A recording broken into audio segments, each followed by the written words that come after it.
So I'll call the Concord School Committee back into order. And I'm calling the Regional School Committee back to order. Note we're being recorded. And are there any public comments? None? Okay.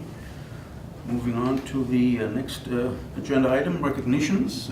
We have the very successful new state champions of all divisions in the state of Massachusetts here with us tonight. So Mr. Lane and Ms. McCabe are the two coaches.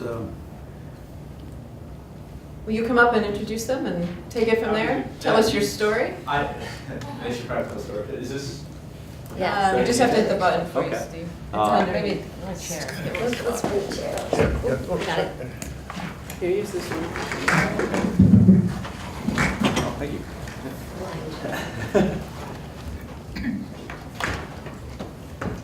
So I, Steve Lane, head cross-country coach at Concord, Carlisle, now officially retired.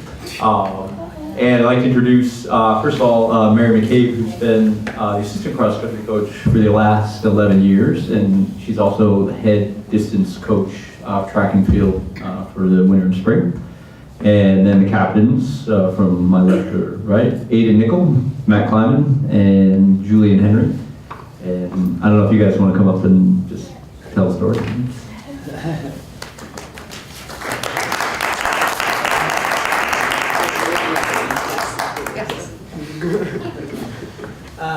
Thank you all so much for having us here tonight. It's a huge honor to be here. You know, all of us on the team are absolutely psyched about how our season went. A lot of it is because of, you know, the amazing coaches we had this year, as well as the really fun, hard work environment of the team.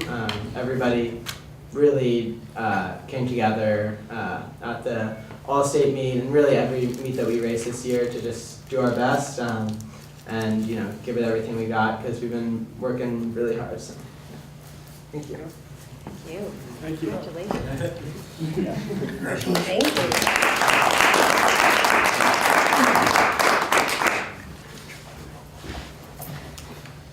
So Go ahead, Corey. I think on behalf of the school committee, I'm just one voice on the school committee, but we're very proud of what you've accomplished. And we're grateful for you coming tonight. We'd love to hear a little bit more from your coach, who says he's retiring. So that must be a disappointment. How long have you been with the program, Steve? I have been, I started coaching in 1998, so it's 21 seasons. Yeah. And you and Mary support well over 100 athletes, am I right? Closer to 150? Yeah, so on cross-country team there are 50, it fluctuates between 50 and 60 depending on the year. And then indoor and outdoor track, typically 120 indoor and up to 150 outdoors. So it's a lot of fun. Would hate to have to do without McCabe, so. So this is one of the sports where you don't have Division 1, 2, and 3, right? Is it all?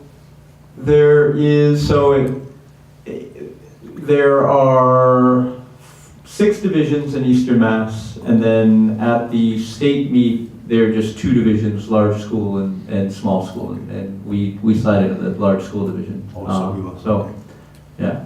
So. For those of us who are not entrenched in cross country, at the state meet, how many races are you involved in? How many races happened that day that CC is racing in? So at the state meet, there, for our division, for the large school division, there's 1 boys race and 1 girls race. Okay. And we got very close to winning both. The girls just got beat out by Natick. So, but they won it last year. So. Right. Do the boys want to talk on the conditions of the day of the race? The skiers should talk about it. Yeah. It had snowed? Oh, right. Yeah. Yeah, so I was one of the 7 who raced at the all-state meet. And yeah, the conditions were unlike I had anything that I'd ever seen in all 4 years. that I'd been racing cross country. You know, there was a couple inches of snow on the ground, and it was really just, completely frozen over, doing everything we could just not to fall down, slip on the ice. So yeah, it was a pretty crazy. Wow. But I think that it overall just made it even more exciting. So. I saw pictures when I ran into the coaches the Monday after the meet, and the depth of puddles and mud and snow and ice, and I don't know how they ran at all, never mind one. Yeah. Wow. Congratulations. Thank you. Wow. Congrats. Thank you. Congrats to all of you. That's just amazing. Next agenda item is reading of the minutes. Anyone have any edits? Do you want to let the student go? Aliana go? Oh, yeah, it's you. Oh, yeah, it's you. Oh, sorry about that. I thought you were on the track team. Cross-country team. Sorry about that. Your name, please? Aliana Potter. Okay, Aliana, go ahead. We're looking forward to your report, even though I kind of missed the whole situation. So we've had a lot going on these past couple weeks. The winter sports season started up. The men's basketball team has their first game on Friday, and on Saturday, the men's hockey team has their Patriots for Patriots game against LS. In terms of arts, the Metamorphosis play was performed this weekend, which included students from all grades, and it ended up going really well. The Improv Club has a show on Friday night. That's supposed to be really exciting and funny. In terms of music, tonight there's a choral collage that has a CCHS choral ensemble performance with selected CPS and CMS choir groups. And then last week, Martin Espada presented his poetry to a lot of different students during one of the blocks. And the student government is currently hosting a food drive in competition with Lincoln Sudbury. And the school that collects the most cans gets to put their jersey on the opposing school's principal during the Patriots for Patriots game. And as of right now, CC has brought in just under 150 cans. That's awesome. That's great. I saw a play on Sunday, and it was just outstanding. It was a great mix of some music and a little dance and a lot of storytelling, mythology related. Somehow they got water on the stage that's still perplexing me, and Mr. Mastrilla was assuring me that it was all fortified and wasn't gonna, because at first you couldn't see that it had real water in there, and then the kids would get in and it would splash, and you go, oh. And you can see it was deep enough to be substantial, so really well done. We're really excited for their work and proud of what they put out, so thank you. That's great. Yeah. That's great. Thank you very much. Yeah, thank you for bringing us up to date. Yes. The hockey, thank you. And Prism Saturday. Yes. Oh, yes. Yes, present consequence after. Thanks for coming. Thank you very much. Thank you. Now to the minutes. I'll make a motion to approve the minutes of November 27th. Second. All those in favor? Wait. I'm waiting. Expressly. I'm I waiting. have discussion. That's fine. I have one quick, too bad. I have one quick comment. Let's see, in reports for discussion in B towards the end of B, let's see, we were talking about the middle school. It says, Ms. Bout stated that they should spend all available resources on the middle school to provide the best environment possible.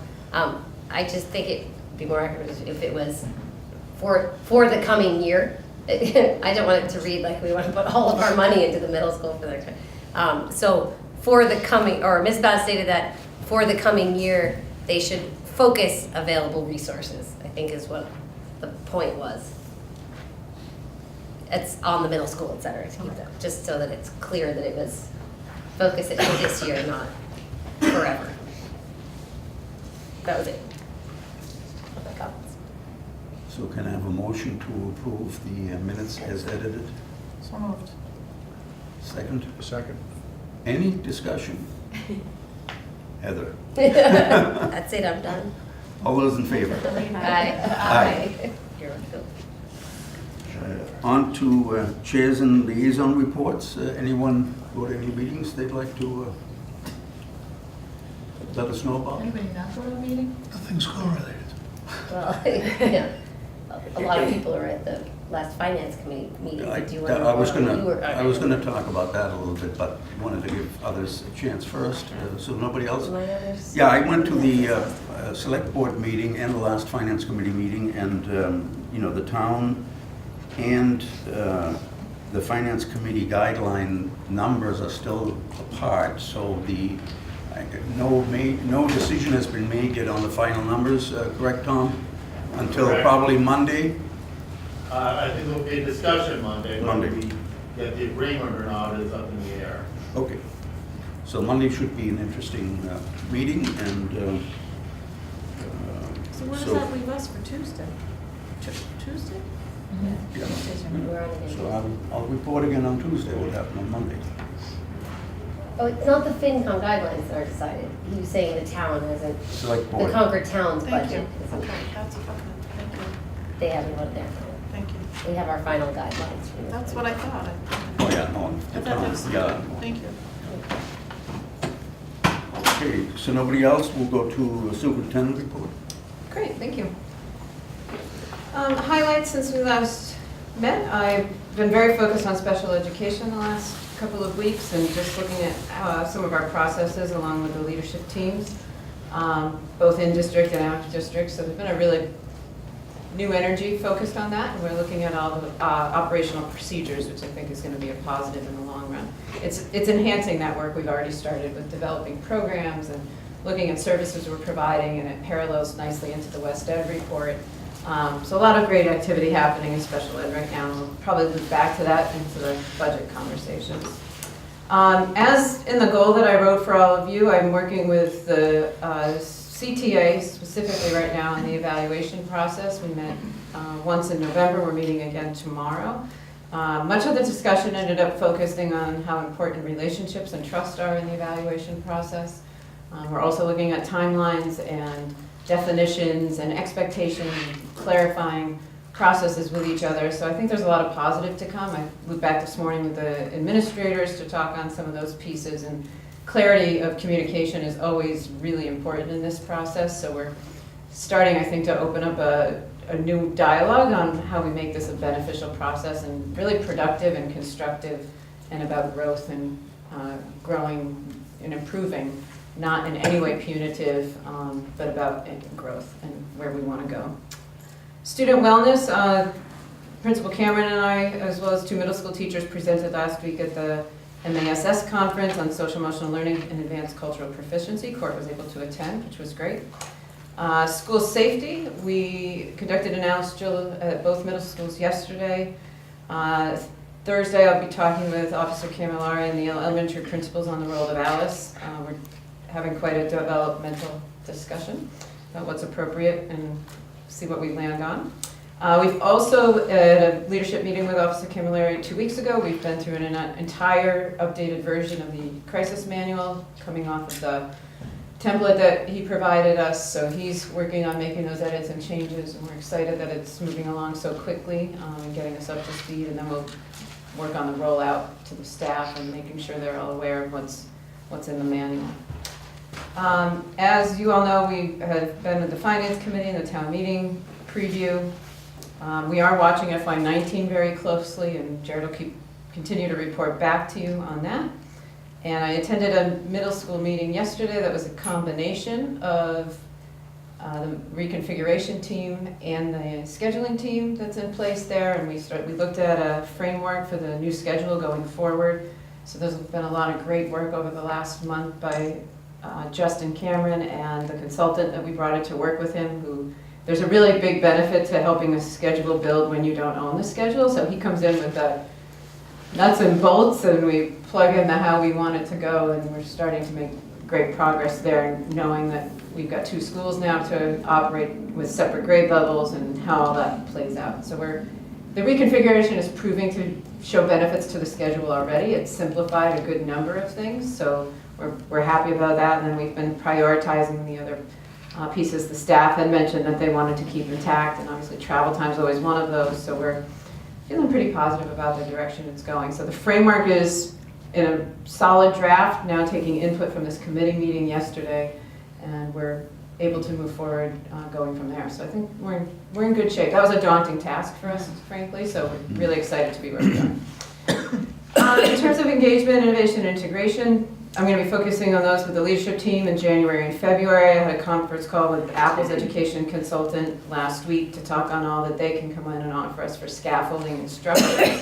And really that's about how do we make the most of the technology we have as an instructional tool while we rethink our approach and make it student-centered and focus on engagement. And so I'm excited to work with the leadership team on what we're trying to accomplish so we can all then talk with the teachers about how we get to a common vision of what we're trying to accomplish in terms of our kids and how engaged they are and how they're learning, what that process is.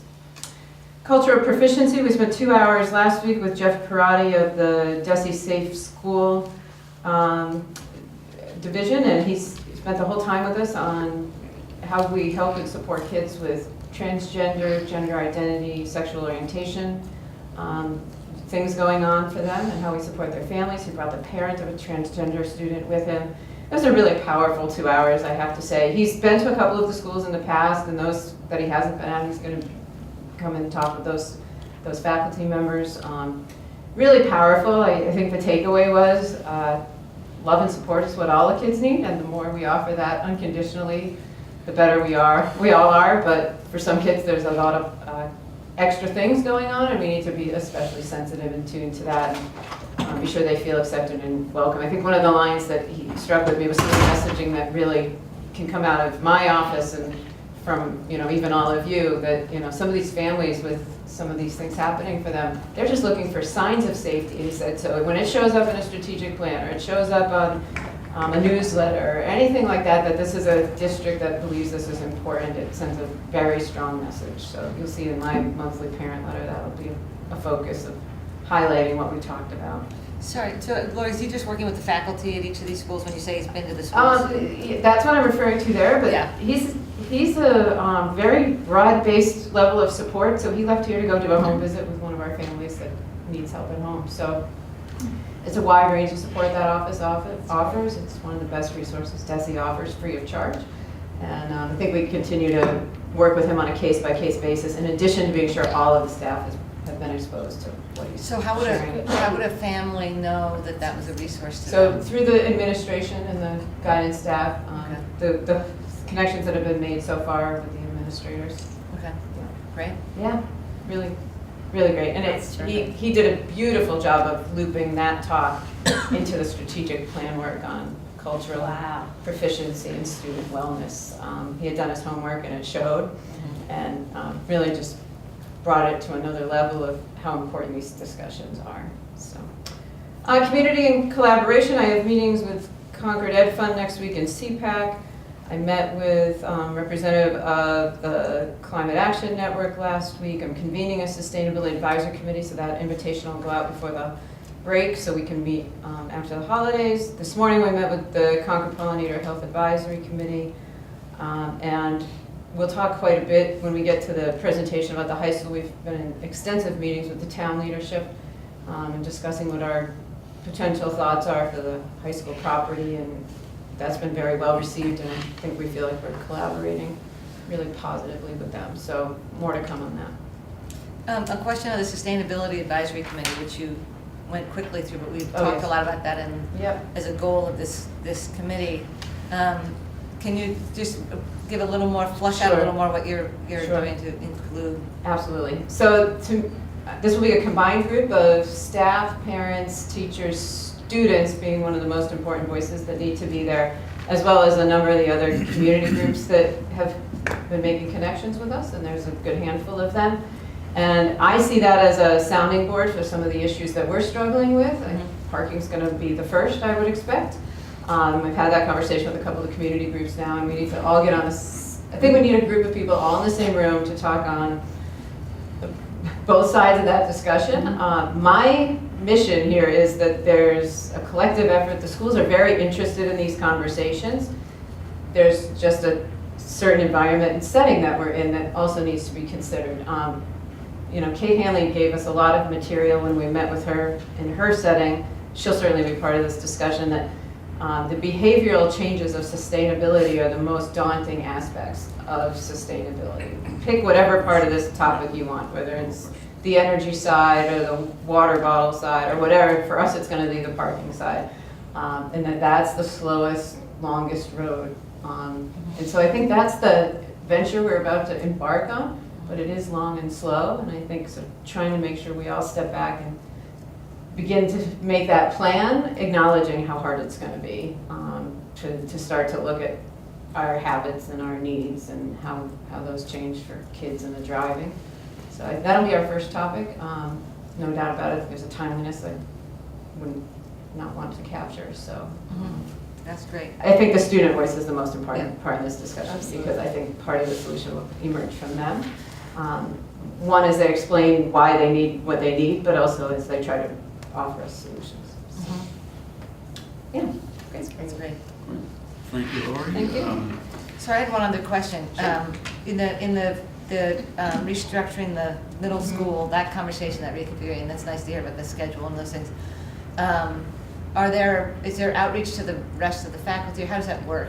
Yes, so Mr. Cameron's doing an amazing job of using these committees and then getting some feedback from them, which feeds the bigger picture that he then shares out. So there's this really nice loop that continually happens, whether he uses the faculty meeting, sometimes it's email, depends on the timeliness of where we're at. So the schedule now is going to reflect there must have been 30 teachers there yesterday giving us feedback.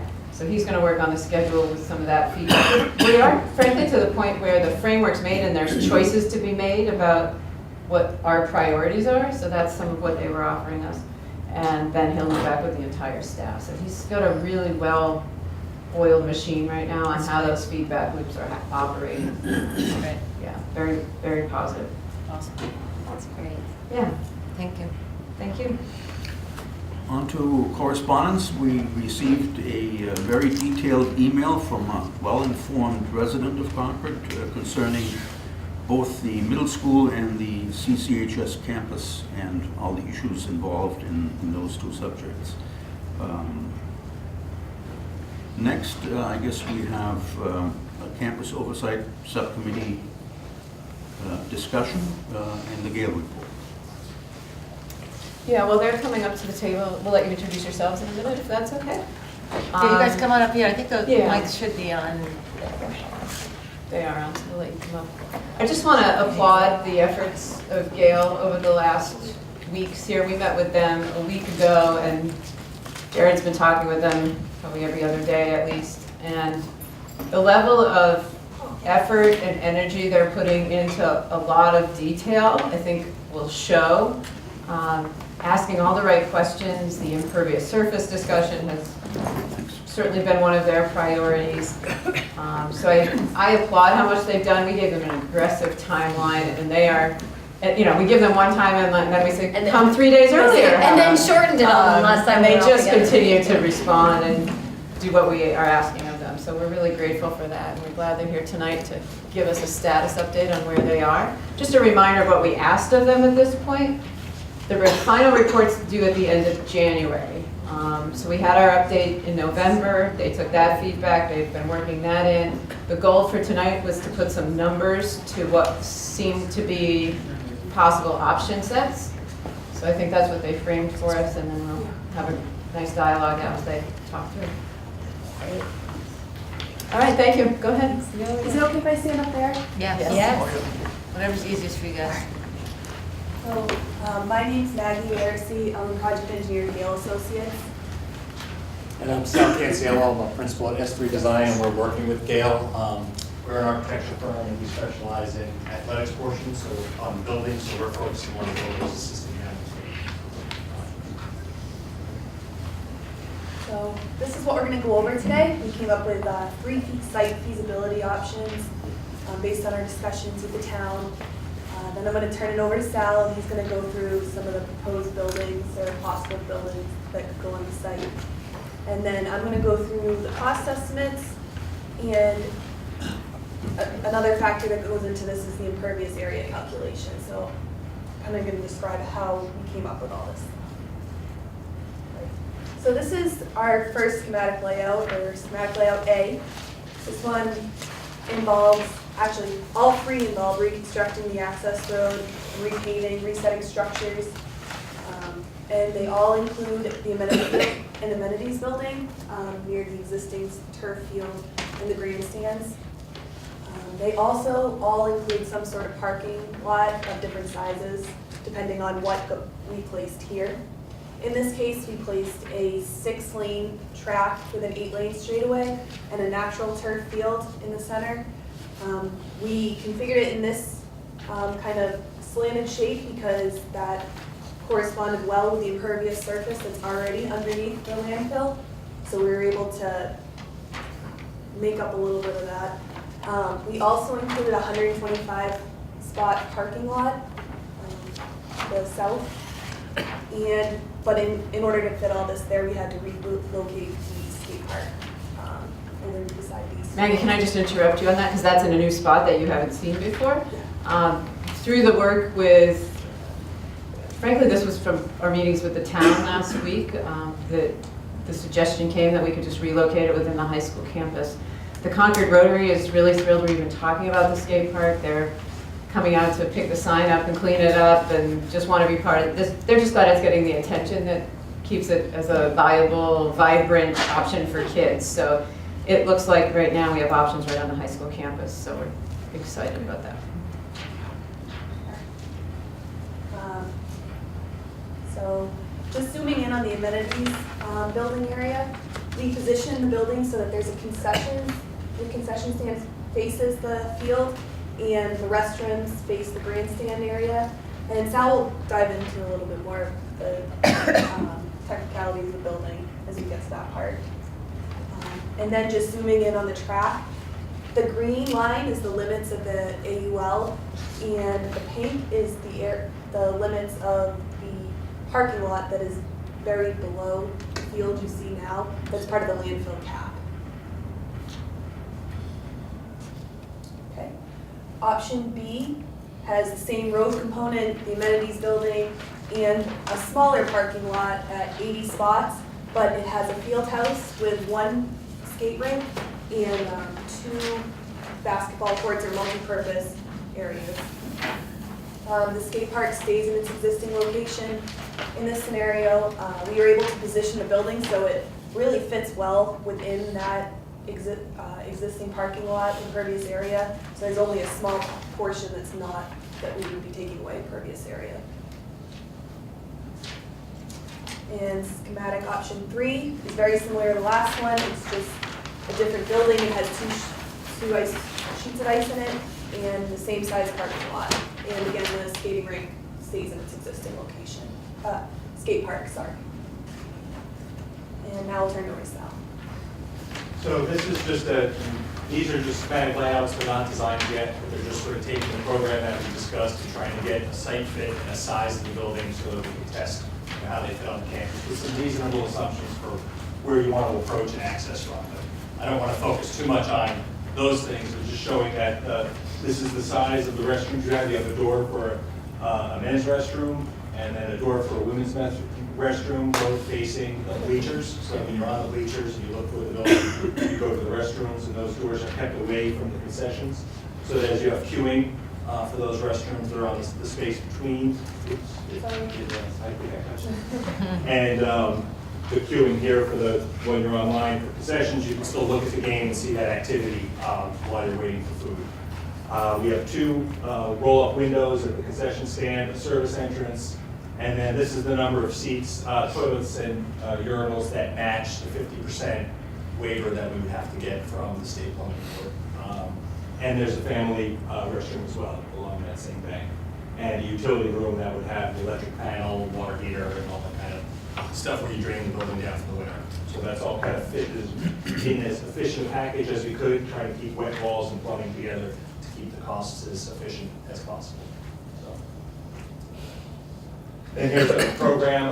This shows the plumbing count and the stadium, the 1 per 30 for women, 60 for men, the 50%, and what it kind of just works down to. With 50% reduction, you need 4 toilets for men, 4 urinals, and then women you need 15 toilets and 5 sinks for women.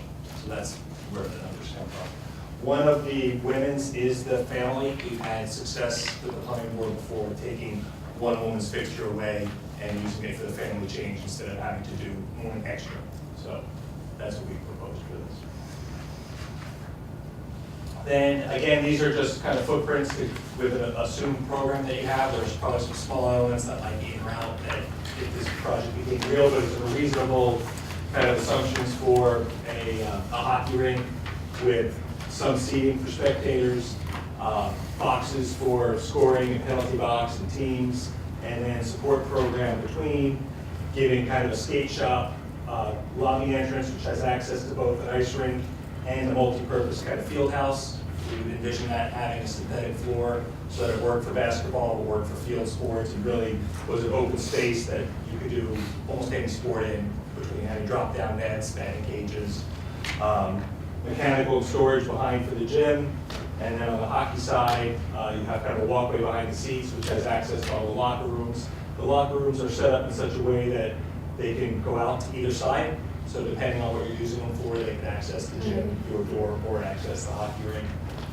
They're arranged kind of shared wet areas where there's or wet areas kind of in corners where there's hockey locker rooms and then visiting team locker rooms. So you can have kind of a women's and a boys and girls team both using the home locker rooms and then visiting locker rooms at the same time. So there are official locker rooms. There's an ice plant, Zamboni in the back, electric room, and then kind of a mechanical service would be kind of mezzanine above for the air serving both venues. Again, try and keep it as efficient and compact, but yet have enough program to serve the anticipated needs that you have both for the school and for the community. And then this is similar, but it replaces the multi-purpose field house with the second rink. The second rink doesn't have spectator seating.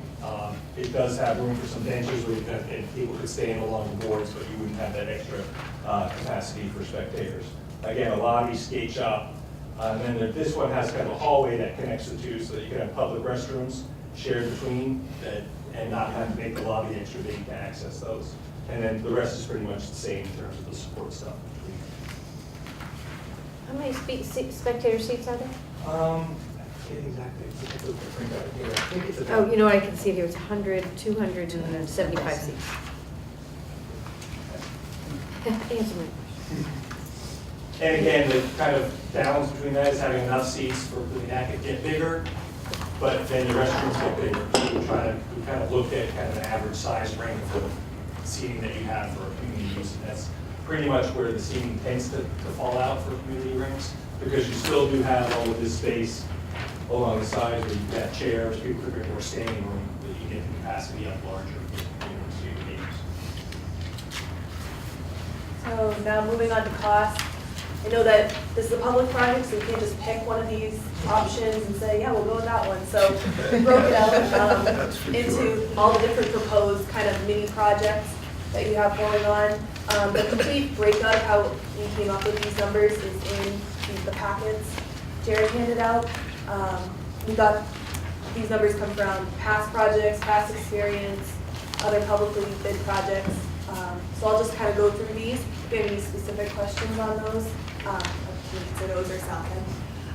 The access road reconstruction, which is included in options A, B, and C, comes in at around $1 million. Option 2 for the amenities building with utility connections comes in at about $1.1 million. The 6-lane track with a natural turf field and irrigation for the turf field comes in at $1.6 million. The parking lot for the track at 125 spaces is about $486,000. The 80-spot parking lot for the 2 field houses would be about $323,000. Site irrigation to install a new well down by those lower baseball fields and install irrigation throughout some of the green areas on the campus would be about $257,000. The first field house with the 1 sheet of ice would be $19 million. the second field house with the 2 sheets of ice is 22 million. And an outdoor learning center would be about 275,000. Can I ask a question? Sure, absolutely. And I know, while these are to the penny, I know Yeah. that's not how you did it, but can you talk a little bit about the factors that went into your pricing? Is it like similar buildings, you did like a cost per square foot, or like kind of, this is a unique site, as you know. Yep. How, Are you you, know, if yes. you put a field house in a nice open area and it doesn't have all the issues we have on our campus, it costs X. Put a field house on our campus costs Y, right? So like, how do you, I guess I'm trying to understand what went into these numbers to understand how much of our unique requirements are factored in. Is that clear? It's not that clear to me, but do you know what I'm trying to get at? So you're asking like how does the landfill, and because we're wanting to place a track or a building on there, how does that affect it? Or you're also I think doing- How much really are these wanna- cost estimates specific to us versus just a field house would cost X? You know, But if you just said, you know, for a 1,000 square foot building, it cost, you know, and it's a gym, it costs this much per square foot to build. That's like the, right? Isn't there data like that? There's regional adjustments to that. And Yeah. we looked at both construction cost indexes for Okay. square foot for each type of building that we were doing in the area of that, like for an ice rink, Okay. what the Yeah. ice sheet is, and there's low, medium, and high as to finishes level and how much Okay. support, and we picked the medium on all Okay. those cases, knowing that maybe it's a little less, but let's pick a medium. No, fair enough. And then we also double checked that for square foot price and adjusted a little bit. I looked at 7 different ice rinks that were built in the last 8 years, and then got a square foot cost for those. Some of them we did, some of them were a firm I previously worked for did that we had the information for. And we then adjusted those to today's dollars, and then escalated them to a year out, even though we might be out, to just get apples to apples as the cost would be if you started planning today to build. So you said the field house and the ice rink, but like, is that the same process for all of these? Same process for all of Okay, them. yeah. that's what I was trying to get at. Thank you. And and there- is it, sorry. I'd say there's kind of a range number we could put on all of them. It's a plus or minus. Right. That is probably pretty wide. Yeah. But I went with more conservative numbers, so I went on the higher end for this. I factored in a 10% contingency Yeah. and contractor overhead, just to give you an idea of how Yeah. expensive it could be. It could be less than this. And things like the amenities building, a big portion of those costs that drive the square foot cost higher are the subbid, the filed subbid process that really adds cost. It's such a small building to do it once that the square foot price ends up being a lot higher than you think it would be because it's all bathrooms. Yeah. You know, 90% of it is plumbing, so there's no big open spaces that take that square foot price Right. and drop it down. So if it's, Sorry, sorry, go ahead. so if looking at option C, thanks Heather, I don't mean to get all Boston on us, but it just seems to me to have 2 ice rinks would be great, but could one of those ice rinks be adjusted so that it could become a playing floor? Yes, Okay. yeah, I mean, the Middlesex School has an ice rink that's a concrete floor that they put a tennis surface down on Okay. in the fall and in the summer. Because I So think. these They are play concrete tennis. slabs, not sand, is what you're saying? It would be a concrete slab with all the refrigerant piping and the concrete, so that in the summer you could leave the dashboards and do stuff inside the dashboards, or you could take the dashboards down and use the full rectangle. That really is up to a program. It doesn't have much difference in cost for building the building. Right. The additional surface Right, is what the is cost the is, cost, right. and then the maintenance and the labor of Moving it, switching changing that. it, yeah. But it would make the building more functional too. Right, and maybe a little bit of storage, you may increase the storage for the other floor, but it's not significant to be able to use it year-round. Great. Before we move on, just to follow up on Mary's question more specific to our specific campus. One of our issues that we are often wrestling is drainage and all of the water conservancy and all of that. So, and I'm talking more here about track and parking than ice rink and building, because I think that's just less likely. But anyway, either way, track, parking, that kind of stuff. Did these numbers take into account drainage and the fact that we are over this remediated area with the cap and what we would have to do? And so for parking, would we have to, or for the track, would we have to break through this cap at all? And how does drainage work? And is that all accounted for in these numbers, or would that be separate? Price-wise, it's accounted for. We haven't done any design on that. We Right, really right. just said, like, you know, this will fit. Okay. We can't break into the cap Right. at all, so we would have to design to make it work, Around really. it, okay.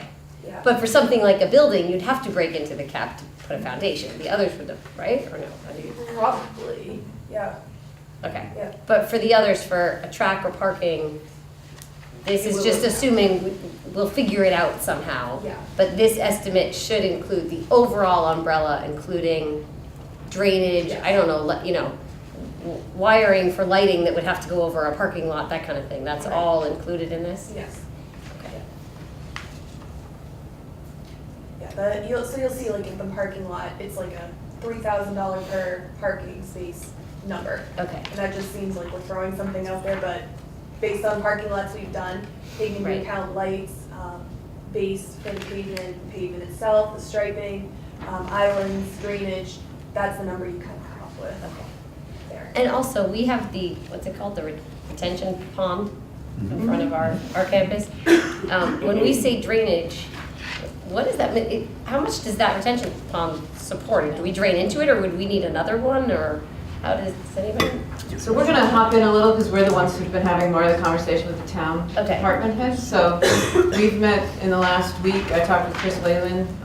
We met with Elizabeth Hughes and Marcia Rasmussen, and today they met with Alan at the water department. So we feel like we've got some good baseline feedback. The first message, loud and clear, is the collaboration of they want to support us in these projects, and they're really open to the conversations of how we get from concept to reality.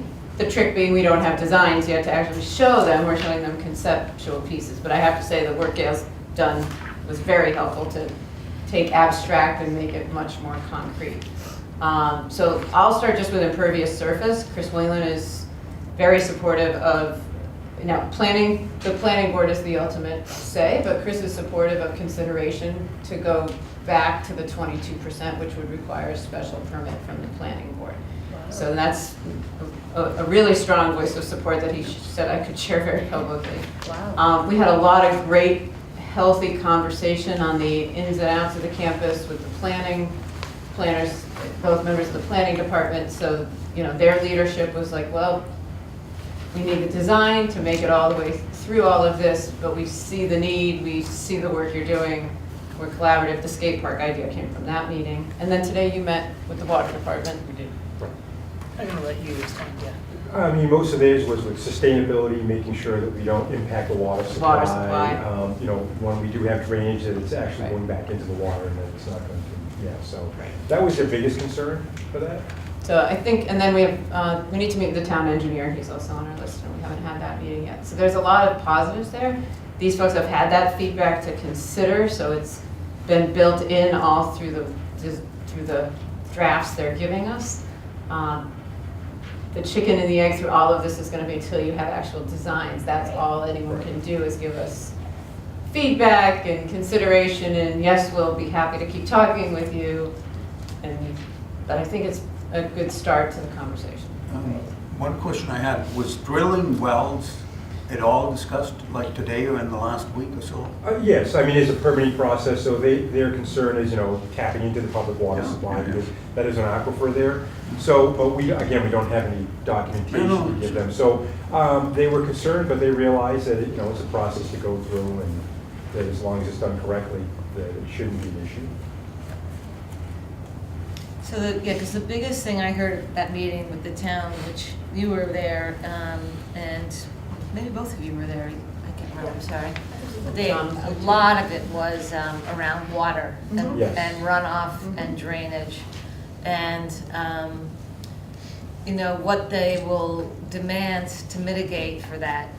They don't want it in the drinking water. I mean, none of us want it in the, you know, this runoff and sorts of things. I'm really talking parking, which has cars and has salt and has plowing and has any number of things, the drainage, the runoff, and how that is accommodated for. And I think that's to the question Heather and Mary were also sort of talking about is, if you are, I mean, it actually looks like at least the parking with the track has, you know, some of the old cap, but otherwise in places where you don't have to worry about the cap, which I can see, you know, the running, the fencing, let's say you have fencing, lighting, and that kind of thing for it. Just being able to address drainage and being able to get the water away from the drinking water supply as much as taking care of it. And that would be the biggest concern I would have, is making sure that that was in the cost of, you know, what we anticipate. It is in the cost, and it's because we'd be increasing the impervious area, it's not something we haven't done on other projects before. The Massachusetts stormwater standards require you to recharge a certain amount of water. So it's something we'd have to do regardless, and whether we're in a groundwater protection district. And something we've looked at in assessment, so. Right, because I don't know anything about drainage, but I know that it's going to be a big topic. Yeah. And they do too. I think what we've heard from the town officials is keep them in the process and don't bring them something at the end.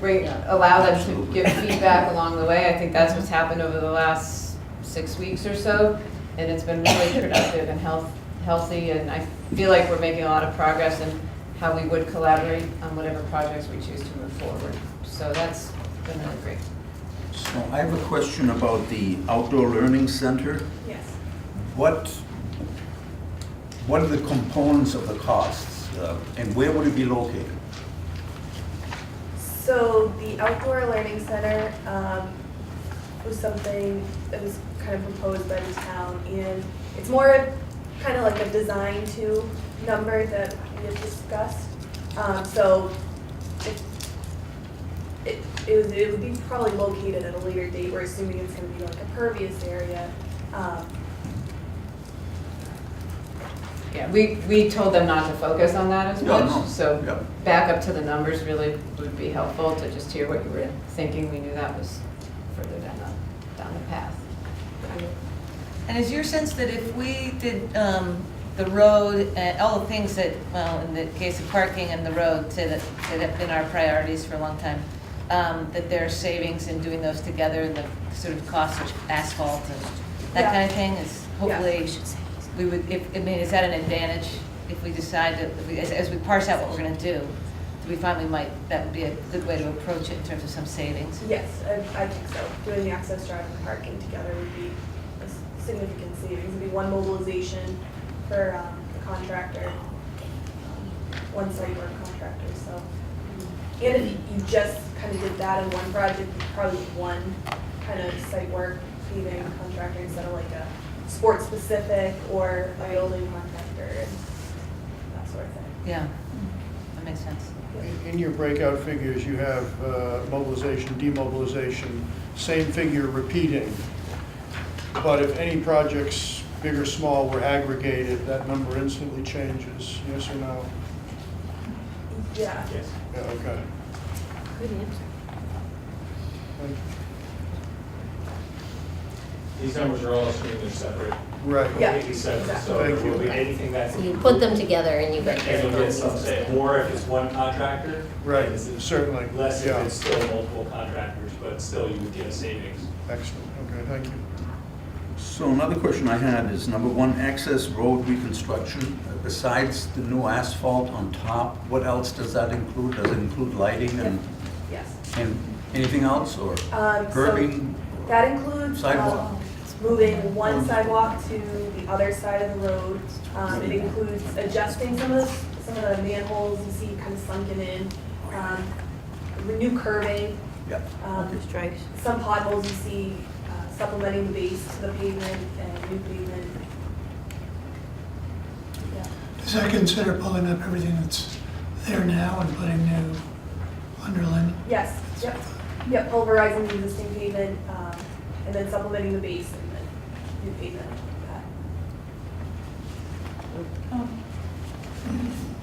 We haven't had a lot of time to look at this, I would appreciate that, but I don't, I don't see lights, like on the parking lots and potentially the track, if we have to do that. Yeah, that was at our direction, not to light that at this point, so we would need to talk on that. That wasn't in the Not to original light the discussion. parking lot? The parking lot. Because of the going into the Well, that's cap what I- yeah, discussion. I didn't know. That So can be there- talked about, for sure. So is there, I guess, is there no place to put lights that would not? That's the question. Well, if you look at, I mean, just looking at the design, there's some aspects, there are areas of both parking that are not in the cap. Yep. Maybe one of those spots. And the 125 is just one very small corner, if it really fits where Right, it is. you can see. Presumably, we lights could on do there. everything except for there, have to make some accommodation, I'm guessing. It's like 8 spots. Probably about right. Yeah, so, yeah. I don't want to get too far into the details, but could you speak a little bit more about lighting in terms of efficiencies, and are there any incentives for highly efficient lighting that we can take advantage of? It's going to be a cost factor down the road. Do we pay a premium up front for superior lighting that's energy efficient now? What's your thinking about that? Are you trying to be out in front on that subject? As far as athletic lighting goes, LED lighting, the cost has come down a lot. At first we were seeing it was like typically metal halide lights come in around $400,000 to $500,000 for a multi-purpose field, and LED lights were a couple $100,000 above that. Now we're seeing them be about the same cost, and I think it's the cost to use them is probably half of what it would be to do metal halide. And some of you may have heard of Musco lighting, the athletic lighting. They aren't doing their 25-year warranty on their metal halide lights. They're only doing a 10-year warranty. They're really trying to push people towards the LED lights, cost and energy. And that was your thinking here? That's not included in the cost estimate. It's not, okay. Because there's no field lighting. No, okay. What about the lights But on the you've got roadway? lighting on the Okay. roadway. Lighting on the roadway would match what was recently installed throughout the site. So that, I believe, is LED. Yes, they are. They're Yeah. dimmable LED lighting fixtures, And- yes. They come in at about $8,000 to $10,000 per light installed. Yes, we can vouch for that. Yes, we can. So I have a question about the track option A. You call it a 115-foot radius, 6-lane track. Is that basically a standard Yes. configuration? Yes. So before, I think we had showed you, I think it was a 90-foot radius, which made a really Right. long, skinny Right, okay. field and track. And that's the way they used to be constructed, because it was on football fields. Yep, and now, now we have a good sized soccer field in there, because we were able to move the skate park, so. And is that, the straightaway does not include 8 lanes, right? It's purely, oh, it does. It's Straightaway 8 is along 8 like lanes. straightaway. Yeah. Okay, good. So this is what most. Oh, 6-8, we got see it. most high schools doing. Yep.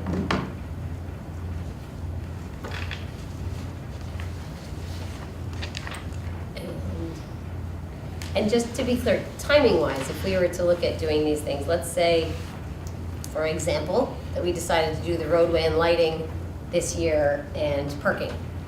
And the field and the track is something that we're thinking, maybe down the line, wish list a couple of years. By doing the paving and lighting and maybe even parking over here, we don't prevent ourselves in any way from creating this track down the line, right?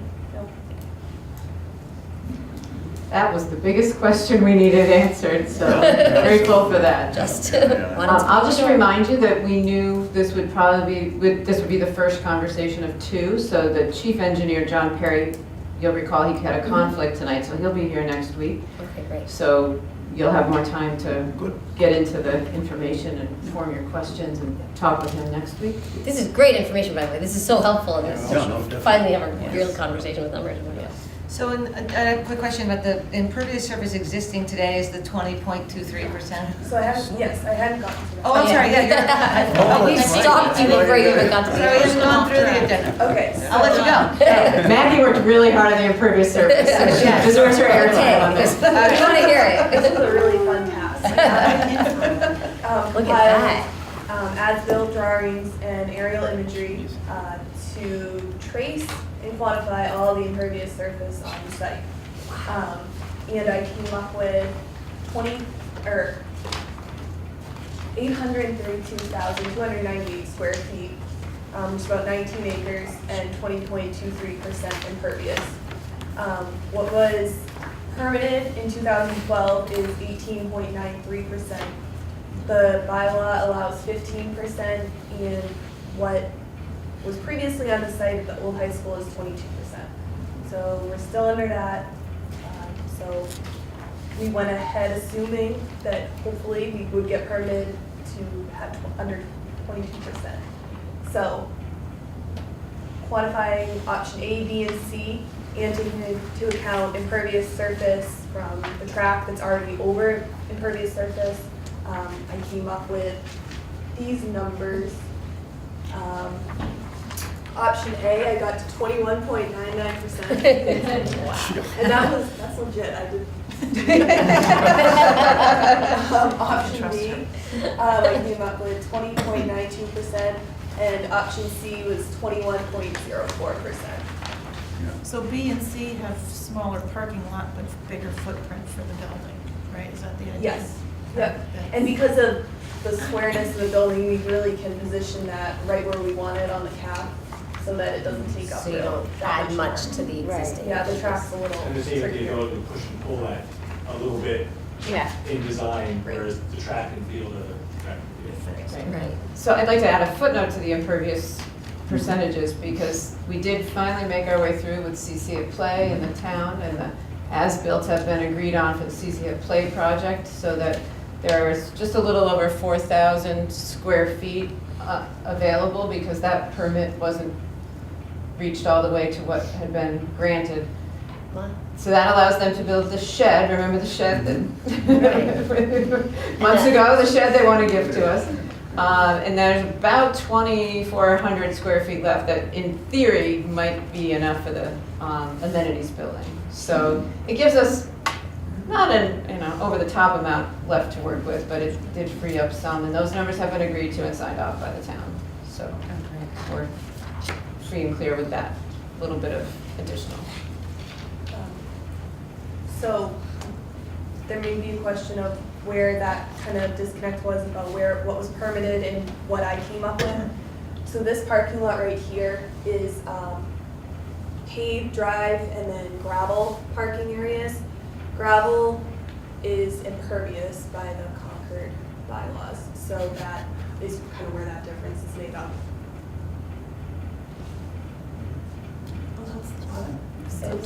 More questions about the impervious area? Stuff. Yeah, thank you for your extensive work to Yes, confirm thank those you for numbers. figuring That this out. was a That's a meticulous huge task. piece of the puzzle that Yeah. can't figure anything out without that. Well, and again, you were rushed. I mean, you guys were given a date today because we would prefer it, so we had more time to talk. And Yes. really in the contract that we had more days to work on it, so we're really appreciative of that. And Yes.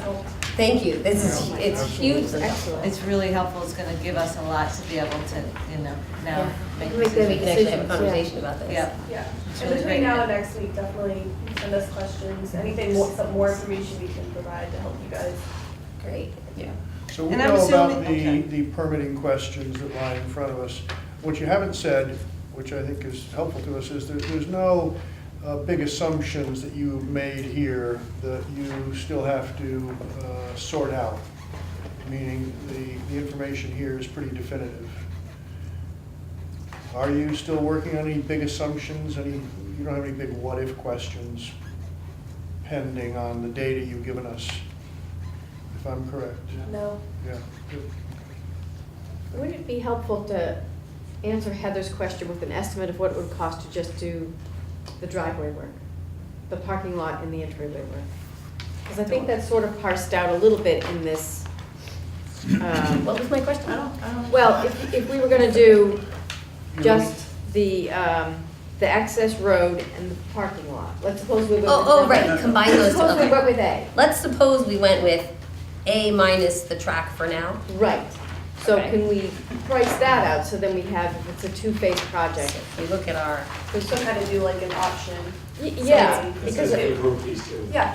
if you group, right, because exactly. I don't know what down here in terms of, Talking about 1 and 4A, right? like site irrigation, is Right.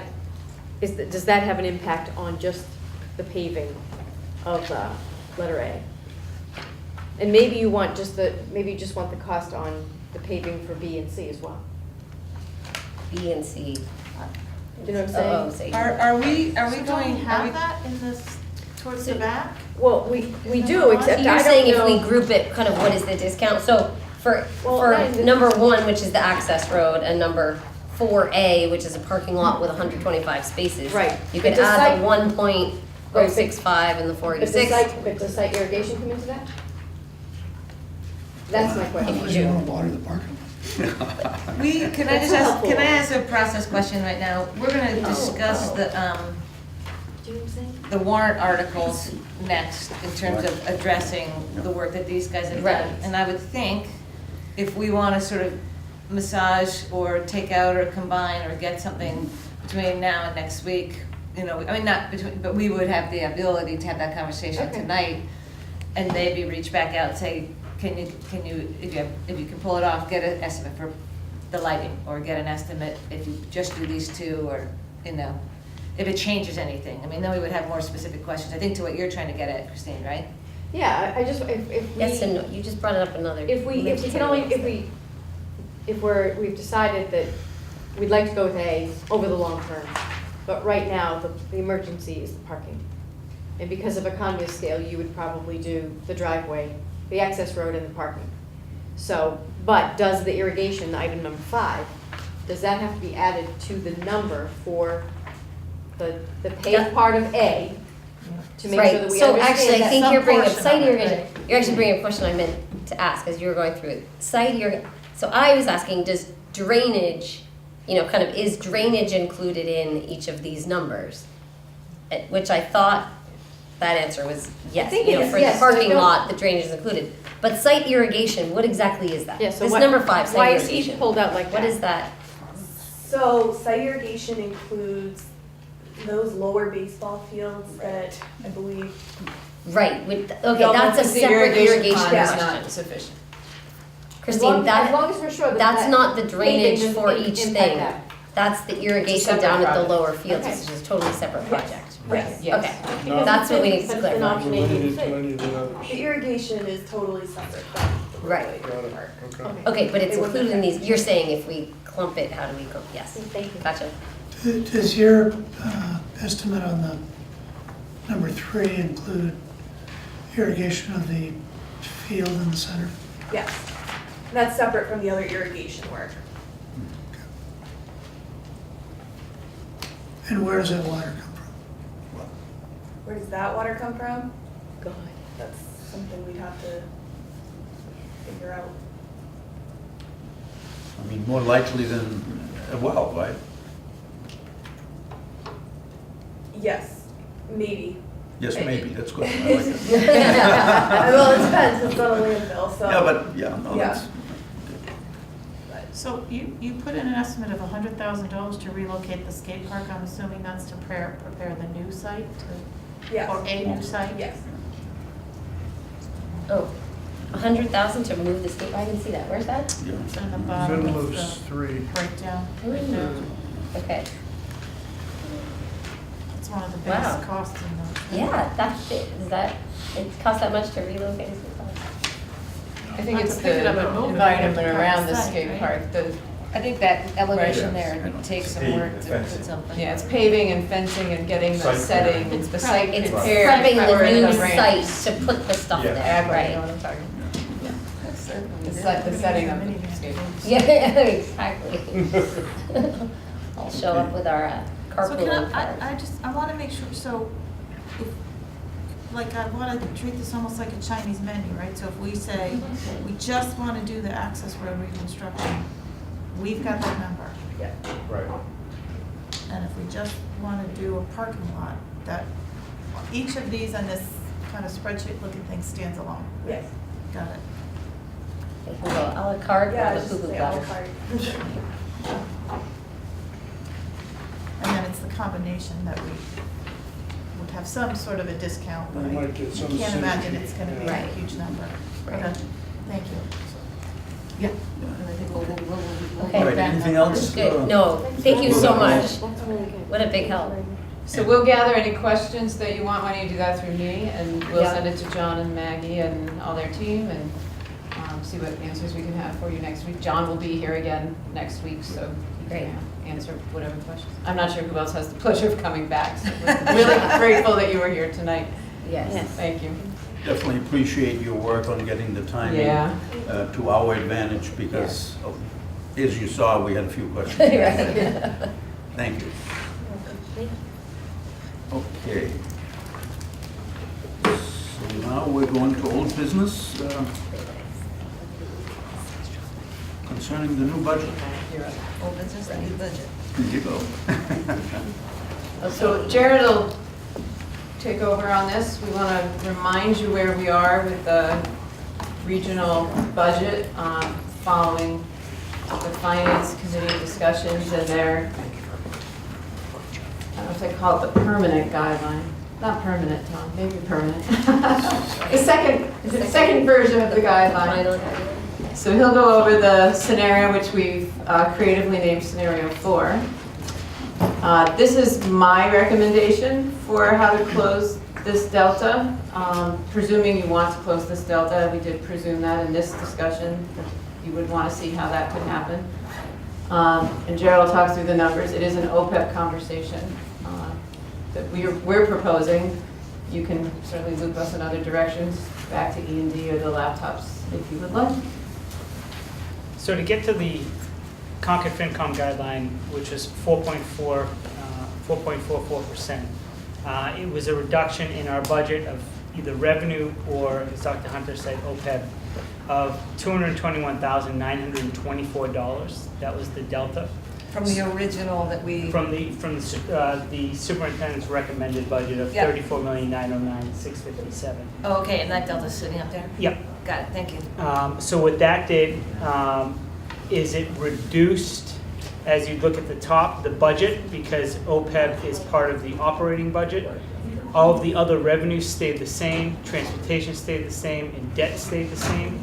You'll notice that the total budget went down to $64,687,733, which again is that reduction of the $221,924.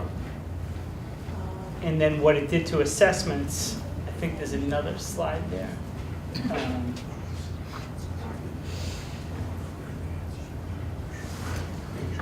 So you can see that it reduced the assessments. Concord's new assessment is $850,000, and Carlisle's would be $350,378.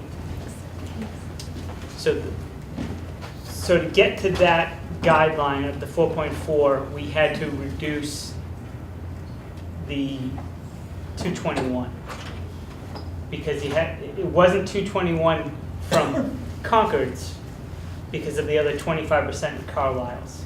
So to get to that number, that $850,000, which was their guideline, it was actually a reduction of $221,000, almost 222.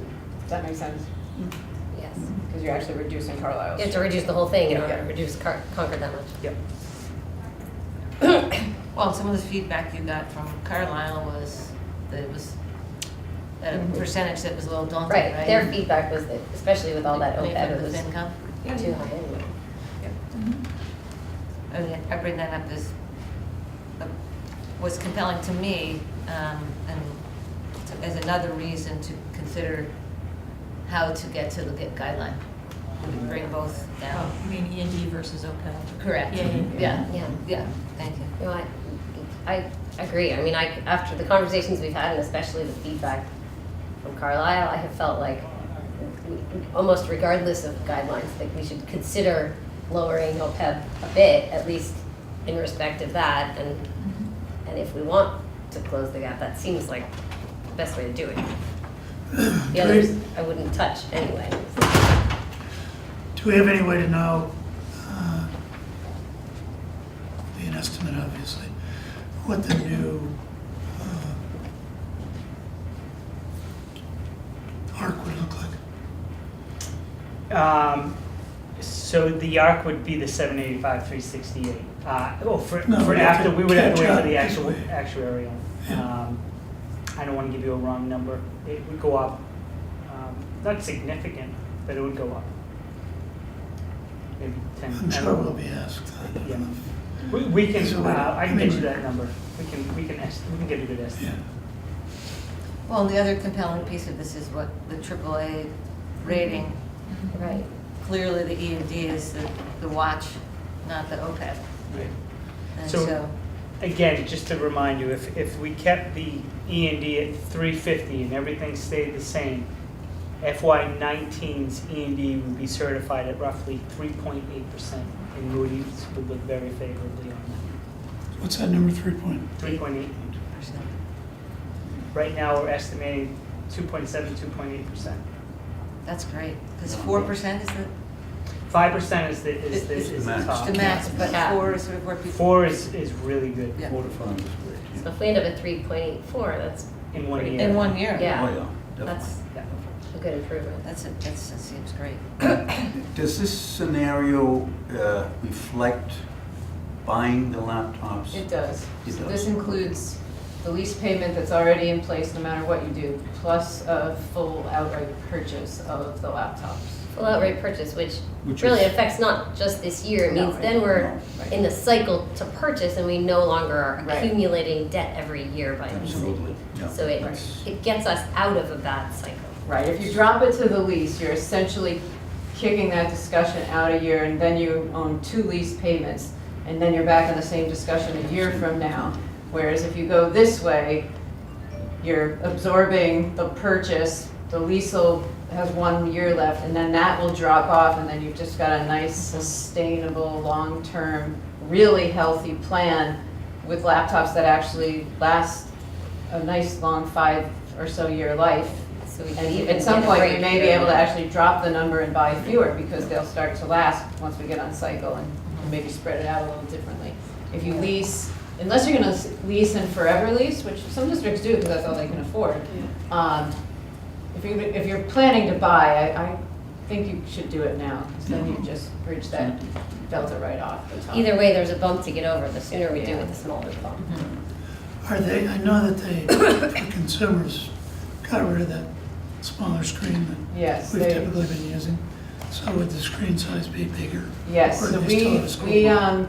through this year's money in the budget, we were able to find one of Apple's last stashes. I don't know if Peter knows, but anyway, her last stash of the 11-inch and purchase at that 11-inch price. Those are definitely fading off, and the kids will be going to the 13-inch, which is a little higher cost. So we want to be sure we're ready for that as well.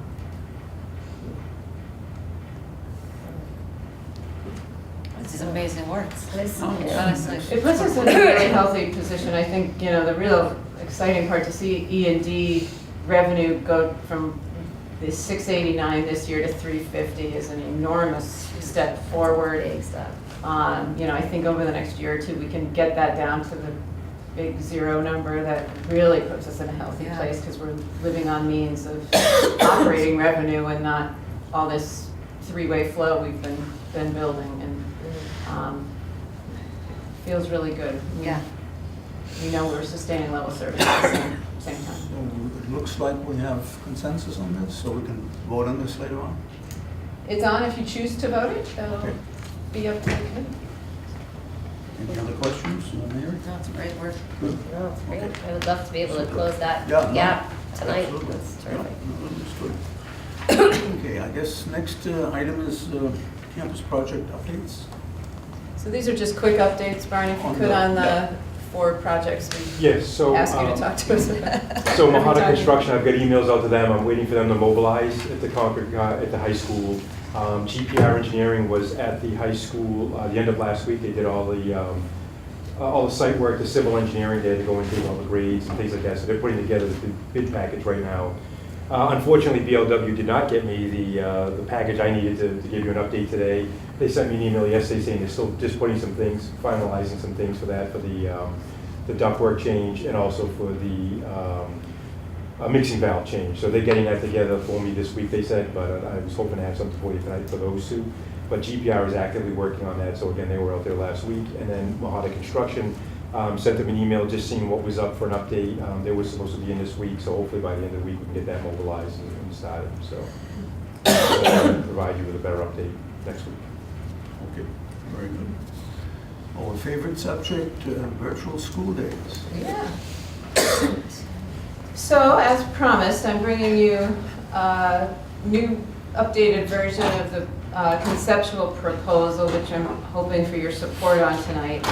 If we're all in agreement on the direction this offers, then the work we will do is to fine-tune the content of what will happen on these days, which we're making good progress on, and then work with all of the unions to write MOAs in hopes that winter continues to hold off until we're done.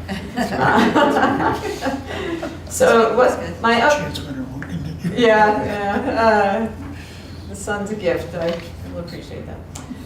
The suggested role then, really based on your feedback and really strong suggestion to keep this simple, really resonated with me, and that was the message I brought back to the teaching staff and to the administrative team, because it's very logical that in this uncharted territory we simplify things. So what I'm proposing and have vetted to a large extent is that all kids are going to have common assignments. So it will either be by school or grade level, depending on the place we land with the different assignments we're creating. The elementary kids will have some reading to do and a choice board that's already built, so they can choose right off of that. It'll all be posted on the webpage. The middle and high school kids will also have an assignment. We're still, again, content is still a work in progress. It'll either be grade level or school-wide, and everyone will be doing the same task. We've been debating topics, so I'm going to wait to vet those until we're a little further down. But then it just simplifies the tracking and the accountability, which is still a discussion point. That'll certainly have to be a little bit with the MOA of how we keep students accountable. But it just, one universal assignment makes things much, much simpler.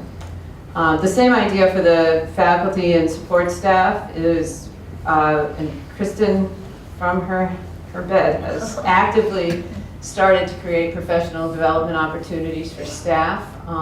They're either virtually available online and they're recordings and things, or we're finding articles. So we have some hard copy option for staff should, we don't provide laptops to all of our support staff to make sure we've got accessibility managed way ahead of time. And she had this brilliant idea to then track it through our online platform where we track all professional development, so her office can manage all of it. Any staff that aren't on there can be tracked through a Google spreadsheet or a sign-off form. So she's getting way ahead of the discussion and finding the tools and pulling it all together.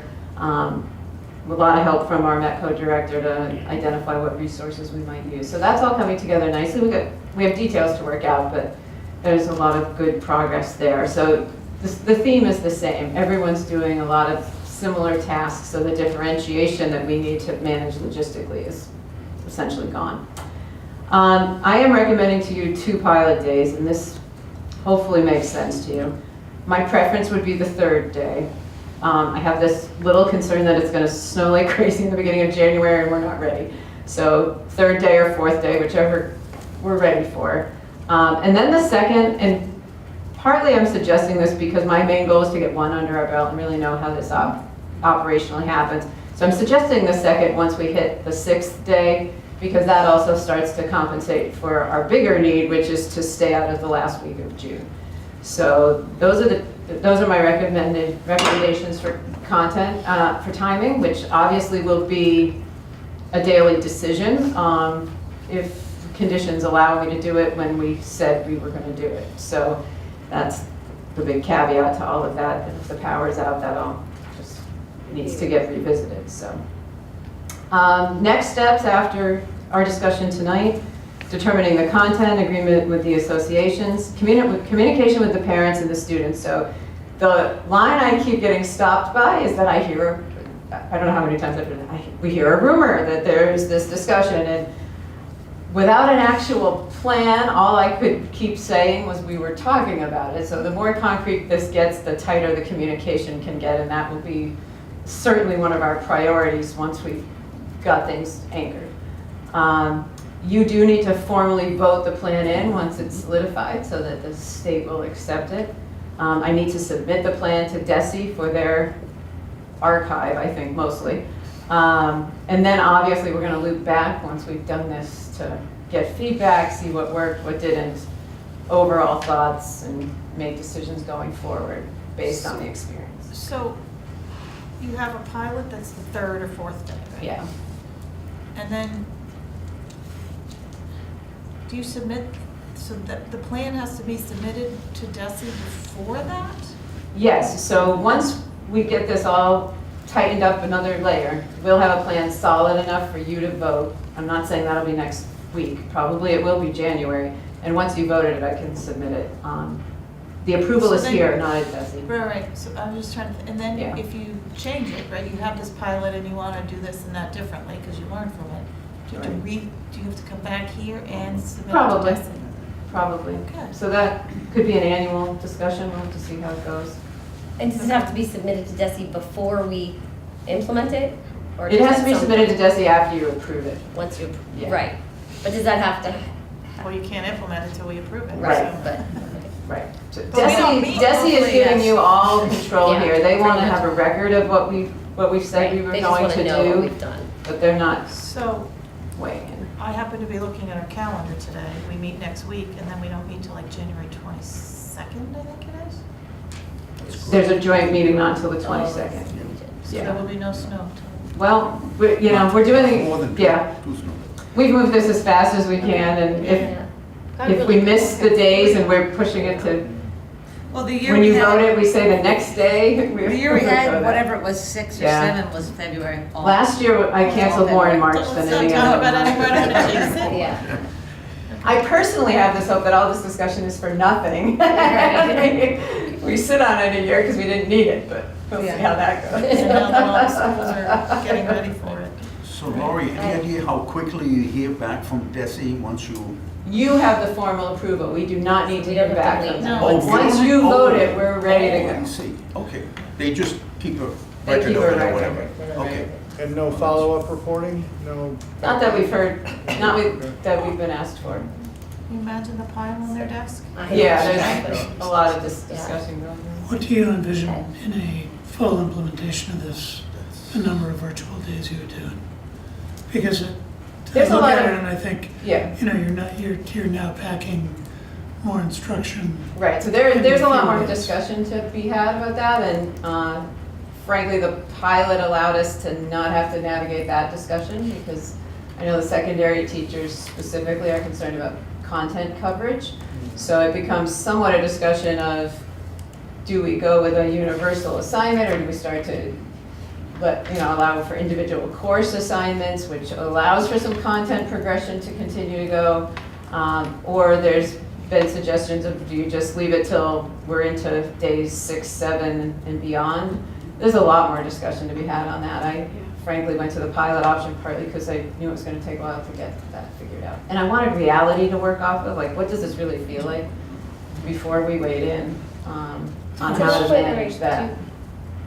Sorry, just on that point, if we want to have 2 days worth of information, or maybe you only really want one I'm fine day. with one. Okay, because I was going to say, if we really want 2, I would think that maybe as opposed to 3rd and 6th, we target 3rd and 5th day. Just more Yeah. likelihood of using that second one. My wish was for one day. Okay. So I think the second is a nice buffer if we start to run If we into start a to lot run of out. cancellations. But otherwise, okay. But really, the wish As was a for pilot, one day.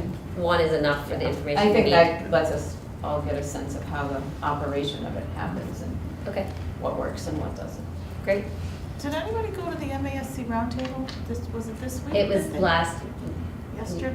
no, last week, On yeah, this? I couldn't Did- make it, did it was on this, yeah. I know Dave The Modell was gonna, they had a MASC roundtable on the roundtable virtual school was days. on virtual No, it was Edco who had it. Edco, I'm yes. sorry. And he yes, was yes. there because I was there. I saw Oh, him so there. you did Yeah, I go. went there. Yeah, I took a lot of notes. And what's really exciting to me personally is that Wakefield is in year 3 on this, Wow. and they're going well beyond just a standard program for everybody, which is a good starting point from what I heard at that meeting. But they're going into, you know, personalizing, and there's all kinds of things, you know, with technology that you can do, you know, and people said, you know, you gotta have Wi-Fi, and what if electricity's out, you know, so you gotta kind of have a plan B even on that. But having said that, I mean, this is leading edge stuff, really, it seems to me. I do think each community has its own take on this. Wakefield, from my understanding, isn't having any regular snow days at all. I will tell you loud and clear that that is not the feedback I got here, at least from those who've offered feedback so far. We seem to like our have your hot chocolate and watch it snow day in a traditional way, and there's nothing wrong with that. So I think we want to learn from all the other districts and then make it our own for what's going to work for us. One of the things that worries me most about the course load is the AP courses. Yep. Because They don't they've got freeze to in get time. through the Yep. material. And I wonder if there's any consideration of a different approach for handling at least the second day and the third day of virtual for AP courses. Yeah, I mean, honestly, that's one of the reasons I'm not going beyond 2 days, because we don't have all that answered at this point. I think that becomes part of the discussion. If the high school folks especially start posting for each course, then that takes care of the AP discussion. I'll remind you, it was just as big a challenge last year when I canceled school 7 times, and they were still trying to hit those tests at the beginning I was of gonna May. say, the time of the It's always test an is well issue. before you make up days Yeah. anyway, so to some Yeah. extent for the APs, Yeah. whether you make it up later or do this, they don't get any more time Oh, teaching damn. that curriculum No, for they the don't. AP test. It may give you an opportunity to have less effect from the snow. It may. It may. If they're handled properly. True. Yep. So I'll bring more detail. Great. I am very confident that the content will be ready for you to hear in January, and we'll see how far the MOAs have gone. The goal would be that by that January meeting, we've got something to vote. Sounds good. Yeah. Terrific. Thank you for doing No, this. really, it's a lot of people putting in a lot of time and energy to keep this all moving forward, so I'm really appreciative. Practically guarantees no snow days. I know. That's- Talking about- If That would if be that's the Murphy's result, Law. then thank you even more. Lori, before we finish this up, can you speak a little bit more to how this work would be delivered to the student? So all of it will be online, and so it does assume that there's electronic access. We know for our middle and high school students, that's a given, as long as the electricity and Wi-Fi and all of that are up. The elementary's got a mix of things, so we are assuming, and we'll have to certainly vet those kids who don't have access at home, which, you know, we're in a community that it isn't that many. It will be posted on the school web pages. The actual work the kids aren't doing for the younger kids isn't all online on purpose. So it's a choice board of some technical things, but some other, like, go play a game kind of choices too. So we're mixing and matching there. But there's no expectation that teachers are going to do asynchronous teaching? No, all of this will be with a week time frame to it, so that whether it's staff or students, they have a week to complete and submit their work. In case, whatever that day brings, their kids are home with them, they're babysitting for the siblings, whatever that day brings, they've got a lot of flexibility. And to your reminders over the religious holiday, there's a weekend in there if we do a full week. That if for whatever reason the snow day wasn't a day where you can get this done, you've got options over the weekend.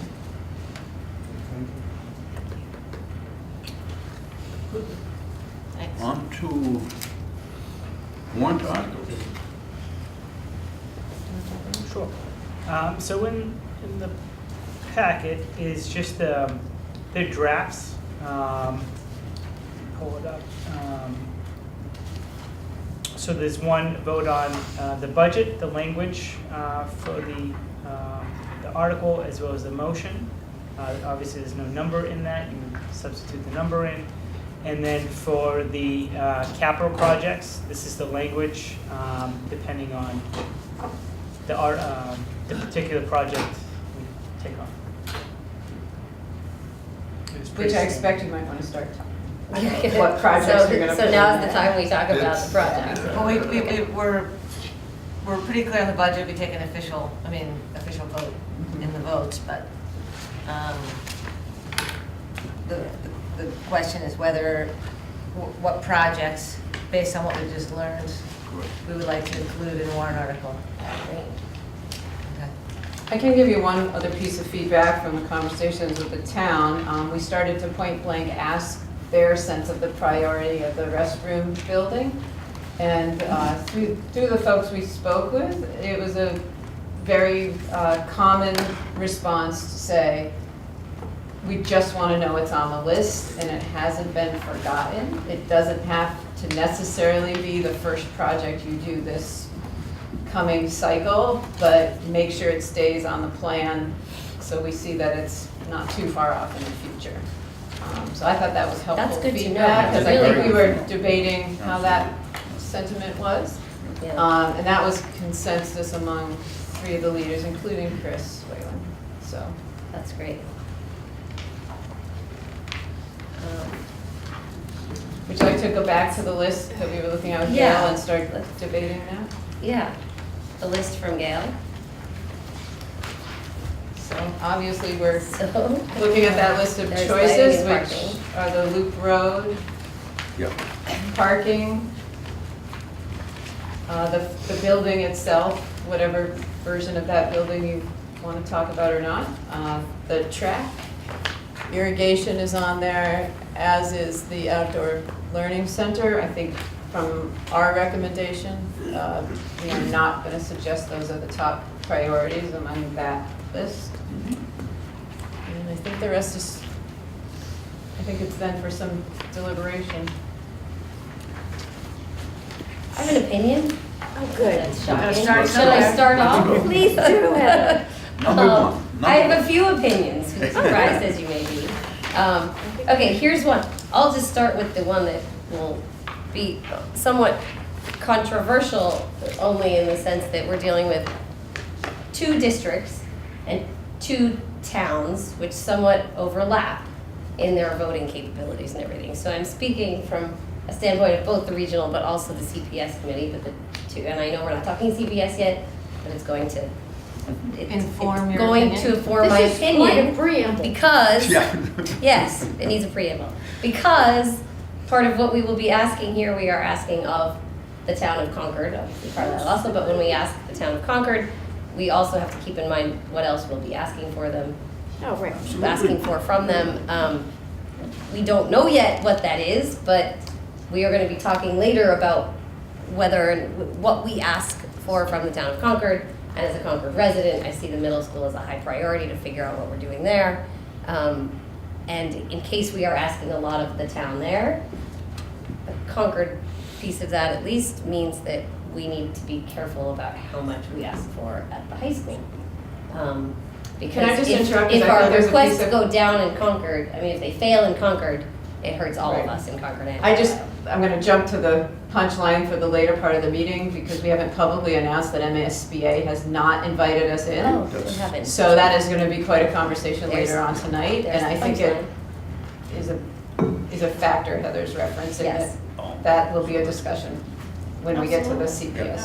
No, that was my first. Sorry, I reaction. didn't mean to be cryptic. I probably had announced that. Yes. So anyway, that I just think it comes into play, and It definitely it's hard comes to. into play. It definitely comes into play. It It's comes hard into play to for us too. discuss what it means because we don't know what the CPS part of this is going to do, but it comes into play because if some vote for one of these things fails because of what we're asking for in Right. Concord, it affects all of us. So that comes So, into play. That I would also just throw out there priority Just one question. Oh, sorry, go ahead. I just want to make sure the audience heard that. Did you clearly, understand my cryptic preamble? That, we were not invited into the pool of the MSBA authority For the middle school. For the, for the middle school. For a new middle Concord school. So, depending Can you expand on, a little bit and tell us what that means? And what the options What's the are. implication of that? Well, that's really. That's the later Okay. conversation. Yeah. But No, just, We will. I think it's very relevant Yeah. here. Relevant here, That's okay. I agree. okay. No, just- Okay, so if MSBA does not invite you in, that means you're not invited into the subsidy program. So at least for this year, the message was the same as I had a year ago and have had in between, which is the validation of the urgent need of our facilities, validation that the conditions we reported them in are real, and that we are continuing to make the upper half of the pool, but not the upper small percentage that has been invited in for funding. So that's 2 years in a row. What it means in terms of our decision-making right now is that whatever we decide to do right now is the direction we choose, that if we resubmit, which we certainly can we can do whatever we want right now and resubmit. We're not precluded, anything we decide does not preclude us from resubmitting. However, if a year from now we are invited in, then we essentially have to start the process from the feasibility study in partnership with MSBA, because they want clean bids with OPMs and architects, and all of that has to be under their purview. So the discussion later tonight will be about whether we look to do anything with the middle schools without MSBA support, not knowing what the long-term is there with them, and deciding if we start to do some things funded locally. potentially on our own. And actually, to get more specific, I think we have the responsibility to update Christine and Mary. At our last meeting, when the CPS folks stayed after you guys left. It was in the minutes. Right, oh, right, you read about that. For everybody else then, who didn't read the minutes in detail, we brought up the concept of, if we don't get in, which we now haven't, how long do we wait before we start to at least discuss the question of going it alone? That's a huge question to put out here, I know, and clearly a controversial one. But at this point, the CPS committee needs to make a decision, because we also have to vote on our warrant articles within the next week, about whether we potentially submit at least a warrant article right now for a feasibility study, and consider doing a feasibility study on our own without MSBA support. If we did that, if we put it in, we would then obviously have time for more of a community conversation between now and town meeting. So it wouldn't be a decision in the next week. But that's what will be discussed, and that's what was kind of put out there for the first time at our last meeting. So if we were to decide to move forward and at least consider requesting funding for a feasibility study, that would mean we'd be asking Concord residents for, another $1 million plus, whatever a feasibility study is, at our town meeting. So that piece of information could affect the discussion of what we ask for here. I think there's a couple of dots to connect there too. Just if we vote to do a feasibility study, we are effectively voting to do a feasibility study on a building we would self-fund. Right, exactly. Because if we applied to MSBA again next year, which I suspect we would, as Lori pointed out, there'd be another feasibility study. But that, so I think it's important that people understand the only reason you would do the feasibility study is in the anticipation of building a building with yourself, Concord funds. Exactly. So do you folks view that as a higher priority than some of these, some of what we haven't decided what the, right, what the we haven't priorities voted are. on the highest Right, priorities, but I think exactly. we all kind of have a feeling for what those are, but is the middle school priority higher than these? It's higher than a lot of these, I would Right. guess. I mean, a lot of these are nice to have, but Absolutely, not but- critical. but- Higher than Critical. most of them. I mean, I would say, to Joanna's point that she's brought up several times, this paving and lighting is an issue that we've, I'll say it for you tonight, Joanna. We've kicked it down the road several times, and I think we have an obligation to do it. So that I feel is a very high priority. Parking, you know, has become critical, and I feel like it's a high priority at the very least to mitigate some of the controversy that Lori and Mike have had to deal with over there. But that one even I would debate. I would bring feasibility study potentially, if we decide to move in that direction, up to the height of priority level of at least that, if not higher, personally. So that's like 1.5, 1.6. Right. And a feasibility study. 1.4. 1.5, you know, somewhere in the same range. So let me, I don't want to put any articles before town meeting that we're not confident we can get passed. Right. And I don't, and when I read the minutes from the last meeting, I was like, oh, wow. Yeah. Oh, that's a big I didn't realize, discussion to throw. like, I can't make that call, but I'm looking for input from the Concord residents. Is there gonna be an appetite for, let's say, $1.5 million and, a few million? And then 100 million. Right, not Yeah. 100 million. All right. I don't, okay. But no, I mean, No, you're right, that's there's huge, no real number. right? It is huge, it's a big question. I mean, is there an appetite from the community? We don't know yet. That's the hard part. That's That's what's what's tough. So if we decide to move forward with a warrant article, it's for a warrant article for a feasibility study, sorry. Yeah. It's very much, and we said this last time, for now, as a placeholder. Because we'd have to decide whether or not to submit the warrant article in the next week. And the next week, we obviously can't get a feel from the community of whether there's an appetite. So we would have to submit now, basically, and use the next 4 months to get a feel for, is there an appetite for this, and do we actually move that article when we get to town meeting? What's FinCom, what's the Concord FinCom gonna say, do you know? What?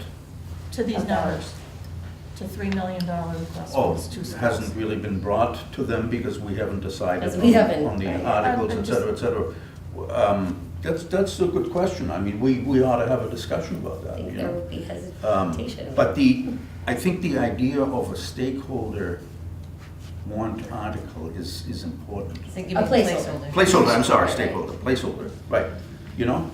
Because, we need 2 months, 3 months to Right, exactly. completely To see whether do some research and educate and inform and all the rest of it. And I think there are things we need to learn in Exactly. concert with working with the town side of municipal government Right. about this as well. yes, Everything from perceived debt loads to tax rates and then, we need to get a sharper pencil than we currently have on the risk associated with operating buildings going forward. exactly. We have annual costs we know about. We have expected work that has to be done to keep them viable, and then we have to consider their age and big ticket things that could cause us to even move out of the building. Things like the septic. Yeah. So, Going. there's a lot of work to do. I think the notion of, we need to give the town and ourselves the option to have this on the town meeting warrant this year. So, but it'll be a lot of work for Heather between now and then. Yeah. Wally, I don't Just raise disagree. my hand now. I don't disagree with that. What's our sense about how that would change our degree of commitment to what I consider to be completing the high school? I don't see these top 4 Right. on our list No. being enhancements or amenities. I think they are necessaries to complete that campus. And I don't You're think saying we the have top to. 4 of the Gale list? I'm looking at Top 4 the being what? building, the amenities building, the access road, Yep. parking, I'm very supportive of our superintendent, but I'm not worried about the controversy she deals with, because I know she deals with controversy every day. I'm worried about students and their lives. Yeah. I'm with you. Because that's what spawns the controversy. Right. And when I talk with students and families one by one, they all are very convincing that their needs are no less real than anybody's in this room. Yeah, no, absolutely. To be able to travel. So I see that as part of completion of that high school. And finally, I'd like to learn a little bit more about number 5, site irrigation, because if it's in every single one of Gail's plans, does that constitute then a high necessity? Right. I think And some of that was feedback If so, from we're us. at the better part of just $3 so million we're clear. for the high school alone. Right. And does that change our stomach for, or the town's for, timing on the middle school? Well, We're not talking about the middle school, we're talking about timing on the middle school. Right, and I would also say, we're talking about timing on these other things. Yeah, Right. yeah. You know, an amenities building, for instance, I feel like could wait a year, as long as it's still on our radar and in our plans. But if I had to put one before the other, I would put, again, not knowing if we're gonna move the feasibility study, but I would put at least providing the possibility of a feasibility study for a middle school as an option, higher than planning an amenities building. I think it's a higher need for our town. And doing something like that, we're told, doesn't prejudice MSBA one way or another. In terms of In terms of how funding they a would think feasibility about study? a future application, but that's rhetoric, I don't. Yeah, I don't know that we can answer that. Yeah. I think you do Yeah. take some risk if you start to show you're gonna Yeah, look at right, local right. movement. Yeah. Frankly, they expect, that won't be a surprise to them either, after being denied 2 times, that conversation's gonna start. No, exactly. So, There's a big project north of us that's gonna get done sometime in the next 2 or 3 years, and it's probably gonna take a sizable chunk of MSBA money. Most It's of their funding. the Lowell High School, and it's not on this year's list. Mhm. That's- So, and, you know, that's not gonna wait a lot longer. And that's So where we that's- can do some more research, you know, Yeah. just to get a sense. Look at the list that just came out, you know, just to see what types of towns and all, you know, That's that are what's getting funny. money and But whatnot. also, and I don't have data behind this, but I've seen somewhere lists of all the school buildings in the state that were built, you know, before, you know, in the 60s or earlier or something like that. And that's something we should do. We need to collect that info. But knowing that kind of stuff, you know, if there are hundreds of buildings out there still that are 1960s buildings like ours, you just got to know your chances of getting into the funding pipeline. And I think, you know, for me, the important piece is the analysis of the cost to operate the buildings, the condition of the buildings, the maintenance costs of the buildings, and the risks that we take to continue to operate them. And we're moving every year we move that down the line, that number gets bigger. And ultimately, we're spending money that there's a break point. We're cutting into what we could be funded. At some point, there's a tipping point where we spend as much as we would be in reimbursed. Yeah, and the condition of the buildings is abominable. Right. And, you know. And we will have savings too. Yeah. By doing it And they early. do, yeah. By That's my doing point it about early. the I annual. mean, Oh, and save operational savings, Yeah, absolutely. right. We spend an extra $500,000 a year just Exactly. in redundancies. That's gotta be, You know, I mean, I think we owe, when you look at the facilities we have throughout the community, there is a huge drop in the quality of the building for the middle school. And, you know, the faculty and the administration does yeoman's work. So that, you know, I don't know how much the kids notice that, but they would notice it if They they do. saw another building. We had students here for that study talking about. yeah, they notice it. Yeah. oh, that's right, yeah. So my thinking about, and I've been, it's been on my mind a lot since Friday, but, you know, I look at these things, and to me, and I've not been in favor of more parking for more parking's sake. I have a varsity athlete who has to go to practices off campus because we don't provide space at the high school. And she gets back and forth with a 30-pound bag of equipment every day. It does rise to the level of concern for me about the distraction it puts on the administration, especially the principal and the assistant principals. When they're working on that stuff, they're not working on the reason they're there, which is to provide the best education we can to the kids. And so to alleviate that issue is really important to me. And I put that, this is a 180-degree flip for me. I put that at the top of the list. I would do the parking. If we were only going to do one thing, I'd do the parking and leave the ring around the way it is. Could I also add to, I think, to the point about parking, it causes a tremendous amount of stress for families and kids and students. And as we know, kids have come early to get parking spots, and defeats the purpose of all the work we did to start it later, all those things. So listening to everybody in both of these, I think our job is to advocate for what we think is best for the students and what's best for the overall educational experience. And I think, ironically, parking is something that really does seem to be something that would, alleviate a lot of stress for people. And to the point about the sustainability committee that Lori's starting to put together, and that being the topic, first topic, I think is great. I think that we should, have someone, a liaison or a person, really close to that, because I think we have to show that we do care about what you've agonized over, the sustainability aspect of this, but we've also lived, and it's every year I've been on the committee, and I think it's, previous generations of, families, it's been there for a long time. So anyway, that was just to add to not just administration, but also the families and kids.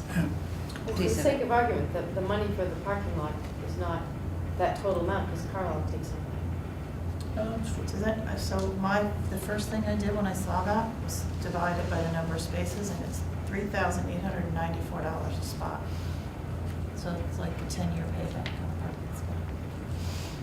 If that's the number, it's the number, but. Well, my hope would be, my hope is that if we, well, I was thinking, to my mind, Loop Road and paving, the paving and the parking being the top priorities, based on the discussion that I feel we would look at seriously this year. I would hope there would be some economy of scale to bring that down. Yeah. Right. Because that's all the same, as she says, it's the same people who come in and do the site work, and then the same asphalt guy. Yeah. And if the thought was to go to one of the smaller project with a smaller lot, then you're down to $300,000 for that. I have a question for probably Jared or you. If we were to split, if we were to have two articles, one for the road and one for the parking lot, and both passed, we could still we could bid them as one. Yeah, correct. Item, right? I guess my concern is as you look down the barrel of this thing, is that once you start down that school road, whether you get support from the MSBA or not, this parking lot is never going to happen. It's not going to happen for a long time, because that school is going to take a huge priority on your list of things to do. You mean if we go to middle if school, we focus on it'll middle school overshadow and leave these these high school items. for now? Well, because of the dollars alone, if you go Right. alone. Right. Yeah, if you don't have the reimbursement aspect of it. Yep. It's a valid concern. So Brian or Jason, can you speak a little bit more about item 5 and its perceived necessity if Gail puts it in all 3? Yep. I want to know So where. the irrigation. The irrigation. Yeah. Why? So the reason it's in all three, the way they vetted the option set was to identify which options they could put in all three. versus the ones that could not all Okay, be so in the the ones that could same fit project. together. Could, right? Yes, it's a That's could. very helpful, It's a okay. could. And that's Okay. impervious Because I was surface wondering if driven that as Well as available space, in so. addition to. And site irrigation, so is that, it's watering for the fields, it's irrigation? Yeah, for you the fields? remember the pond, and Ryan can hop in It would be here. a combination Yeah. of the fields and the building itself, because they want us to take the building off of any public water that we are currently using. So this would also feed that, and while we're there, if we're gonna put a grass field in for a track and field, we'd need to run that line across under the Exactly. parking lot. That's what I was trying to And say. pick that up over there, so it would have multiple purposes. Got it. But you've got Okay, to do it so- if you're gonna pay. You just said under Well, the parking lot, the theoretical parking lot. If we were to try to if we were to move forward with a parking lot, but not irrigation, do we need to put an irrigation line under a parking lot in case we want to do irrigation we later? can, it would be beneficial, they can do horizontal boring too, but it would be beneficial just to have We something just under put a there. conduit under Yeah. Right, You just leave the a water line. conduit and that's not a big Yeah. deal. It's So I not guess a- that's the thing, if we want to get this priced out in little parcels, that prepared irrigation Yes, That was your conduit should point be, earlier. right. That should just be in the plan, yes. even if we're not doing You didn't want to irrigation. water the Okay, lawn. that's easy enough to deal with though. It No, I doesn't want to mean know that if we we have to do needed to them all worry about together. watering the lawn. Okay, so, that, and then another question, just in terms of prioritizing. There are two parking lots here, 125 versus 80. Yeah. Lori, your field. You know my answer You know already, what answer, you which I would go want, you for. want 250, but Yeah, no, 125 will do. Yeah. Okay. Well, I would point out that the parking, the smaller parking lot, at least as it is in the designs, precludes a track in the future. Right. Oh, The way okay. they- But couldn't you position, I looked at that and thought, oh, but where the 125 is, we could probably cut it down a little, make it 80 and do it for less money in that position. Why does the small one preclude the? At least where they have it placed. Where they Yeah, have it they're placed. placed. Yeah. Yeah, that could, When they were ice rink? Yeah. I'm assuming the idea of Right. putting that there, I mean, I think you could, because you're gonna have a lot of people driving to the rink. I mean, ostensibly, if you had a rink, you would rent it out. right. So you need And they're trying to space. keep it over the. I mean, that parking lot might, I mean, there would be stress on that lot yeah. if you had that building and you're trying to park inside. Right. I almost looked at the 80 and 125 and the spacing as, a la carte pieces. Well, we could put it either place depending on what else is going in this land. We can make it 80 or 125. Right. Well, you could Or certainly make the 115 one, for that matter. I mean, but you could make 125 smaller if you want. that's what I'm saying. Yeah, yeah, You could, yeah. you But could I make, think- But you just broke Lori's The heart. important thing, I hate to break your heart. I mean, we need to understand the number of spaces that we need to do to relieve the tension. Right. And Which was doing more where is my- cheaper per which is space the question I than started with. doing Yeah. fewer. True. Yep. So, it's penny wise and pound foolish at some point Okay. to do fewer spaces, Do less. to save 100 grand So, in the So- scheme of the things. question I have is, do we have one article for both? Let's assume we're doing parking and the access It road. seems Access like the- I road, I mean- think we all agree. Of that the it high goes. school things, the Oh, the high access road school and the things. parking are the two highest priorities, right? Right. Does anybody else put anything else here as high as those? For this coming year, For this coming year? exactly. Yeah, Right. I mean, feel like the other that's my opinion. amenities building should be on our list, but I don't feel like it's as high priority for right What now. about the site irrigation? How big is the I shed? feel like that could. We're muddying hasn't- through the site irrigation because it's all based on the irrigation pond. Right. And we just have Well, pretty record full right now. rainfall, so Yeah. it all depends on the season and how the water's going. I would not put that up in the same category as the things you're talking about. We can go without it, right? It's not a Yes, we are necessity going for without right it. So should Okay. we have one article for those two and maybe irrigation, but maybe not? Well, whatever, Yeah, as opposed to separate. my gut says separate. Well, and you have to decide which plan you want to put forward. Oh, yeah, Yeah. but I think they should be together. I do too. Yeah. Because you're gonna get the economy scale. Oh, you can bid them together anyway. No, I know, but you may not get one or the other, yeah, that's. well, you You're might thinking get if one. you I only just get feel one, like you the- don't have a yeah, chance. Yeah, but you risk the other. Right. But you're also making a bolder statement about our perception of need, if that's in fact the consensus of this group. If they're together. Yeah. If I'm it's Yeah, not that's not, fine. suggesting it is, I'm not speaking for anybody other than myself, but it does make a pretty bold statement about those two being front and center as That's- big priorities, not to be traded. Yeah, no, Would be I- the implicit. Right. I think the concern is if we are on a path to move an article about a feasibility study, the room at town meeting will be very focused on not just the money on the table for the feasibility study. Right. And so, you know, you're right. If we do a really good job on that, you're on a greater risk of an issue on this. But I think, you know, we need to inform the public just as well on this issue at the high school. But it's, you know, so it can't just be, okay, let's put a nice presentation together. We're gonna have to talk about these two things together Conversations. in Concord. And it's gonna be valuable to let the folks in Carlisle know what's going on here Right. at the middle school. So is that to say that you think parking and the ring road should be together or separate articles? Yeah. I'm bringing you back to reality, Val. I'm not gonna let you just pontificate here. I would split. And in terms of logistics, we can decide on this at our next meeting? or- Okay, so we have 1 week at least to either think about it or do a little more reading and You whatnot. have till January 3rd if you Do- really want to. In case we want to call a meeting, you know. Do we want to do that? What? Wait for the final decision for next week or try to do Next it week, tonight? okay, January 3rd. Well, I think we can vote on it. We vote the budget on it. Oh, yeah, of course, yeah, no, I didn't think of that, I'm talking about. Are we in agreement with its paving and the parking for this year that we want to consider? I I think mean, there's is there a general str- I mean, consensus. if I the don't, votes but I. 4-3, let's take it. Where are you, Phil, Mary? I'm really concerned about you going for a middle school feasibility study and having that be the only thing that gets passed.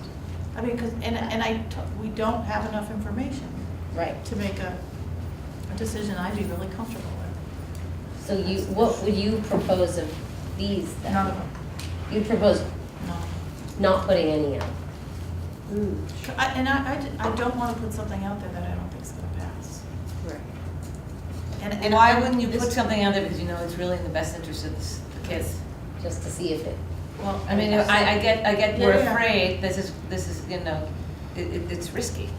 But if we are out there saying, we're putting this, and that's the reason for putting it together to me, is like, because we think this has been many, many years, it's a really big stressor on that campus, and we think this is the best interest of the kids in the campus and the overall educational experience that we've been trying to de-stress and trying to, manage for these families, and we simultaneously recognize that there are issues, but I think, to Christine's point, middle school right now is gonna start to take the airtime, and it's only gonna take more, and maybe, but the town would decide, that they're not But gonna. I think be Mary's right convinced. though, if you think about it, they both won't pass. What's that? I don't think both of them would pass. I don't know that that's true. I'm not Yeah, convinced. I'm not either. Right. well, I think there's a chance. Yeah. No, I mean, I'm not it's a convinced tough they question. will, but I'm not convinced they I won't. mean, I think it's important. I think it's a big if question we- mark. To Joanna's point, I mean, it's a big district, right? There are needs where there are needs. If we really believe that this is a strong need, and it sounds to me like, we're pretty unequivocal about that, then, part of our responsibility is to advocate for those things. And do that with facts and reason. And people respond to facts and reason. And go out and have conversations. Right. Exactly. I mean, we're talking about two things that are non-trivial. This is not last year. This is the year before, as far as the amount of work we will have to do prior to town meeting. Oh. Right? I think I would hate to see you eliminate options now by not putting articles in, that we could continue discussions, because my fear almost reverses Mary's point of, you don't put a high school article in, and then we don't go forward with the middle school, Right. and then we've got no capital Exactly. improvements. And Exactly, good point. I think they're placeholders, and we know that's a That's- standing, I know we have some trauma from special town meeting this fall Yeah. because of how that played out, but it's much more par for the course in terms of annual town meeting, that placeholders get put in and moved or not moved. I've met with other groups all week that have said they're putting placeholder articles in while they deliberate what their process and plan were gonna be, some financially connected, some not. I just would hate, given, it drives me crazy, no matter what we do, we get stuck with the bad timing on figuring out our next steps. I guess we have to admit some of that's beyond our control. To decide in the next 2 weeks to not move either of them, frankly, and then regret it later, just seems it's worth the placeholder article while we continue to discuss, put feelers out. We don't know what this community thinks without MSBA funding. I don't think we're going to know until we start asking that question over the next number of months, and then decide if it's a realistic and smart idea or not. I just think you've got to leave both on the table, is my personal recommendation. I agree with that, and that still leaves the question, 1 or 2. Do you want my placeholder opinion on that articles. too? Please. I think it's 1. I think Okay. if somebody wants no parking, they can change it on the floor of town meeting and That's argue with us correct. that way. That's correct. That's my personal opinion. I've debated that about 10 different ways, so tomorrow I could flip on that. Tonight I'm saying do it as 1. To Court's point, it's a package deal. Yeah. If somebody really is opposed to parking, they can lower the number and argue about it on the floor. I think earlier today I was in favor of 1. It's just got me. Must be an odd hour. Yeah, that's right. I'm still on 2, but that's me and my gut. Okay. But we're not deciding that tonight, right? Yeah, so- We decided. That you have to decide next week, because Next week, Exactly. right. Definitely next placeholders week. do Yeah. need to line up with Right, how many right. articles. Is we there put any in. information we need to try to get to make that decision? Or do any of us? Is I there a would piece like of a data number, I would like a number Send you. on lighting it, The parking, Yeah. well, we can do that. if they can do that, They because, can definitely do you that. know, winter time, it's dark when people are going home. I mean, we do know it's about 10,000 a pole, so assuming, we just have to see how many Yeah. poles you can put in that don't penetrate the cast and adequately light. Yeah. That'd be great. And would you revisit what town manager said about the building? Because we're not talking about the building now. The amenities building. Oh, yes, he confirmed, as did the Elizabeth and Marcia, that they don't see that as the urgent need for this year. It does, however, have to stay on the list of things to do, likely for FY '21. I think their feedback will be different if we have 2 town meetings go by and haven't put it forward. I have a few thoughts to that point, is that I think there's still, and we shouldn't stop researching and doing the work. I still think, though, it's gonna take a while if you're trying to go to the state plumbing board and get a Yeah, so variance. let me So hop I on. don't know Yeah. that I think we can still do work and get closer. Yeah, we need Right. a design to submit to the state. So my recommendation there is we do some homework to find out if we can afford the cost of the design within the operating budget. So that design gets drafted, so we can submit it and make our way through that waiver process. So as we look at FY '21, we know exactly where we Better stand idea. in terms of the code. Yeah. And that feels like a step of good faith to show that, Yeah. yes, it's on our radar, We're we're still still working on it. Yeah. We're not ignoring it, we're just not funding it this year. Right. I would also like to explore, I don't see us footing the bill to do a track without the formula similar to the one CC employed for the lower fields. So it would be interesting to discuss that as one project and see if we can get any traction. If anybody steps up in the community to spearhead a track project. Traction. Yeah. Step up, yeah. That's a good word, right? Excellent word.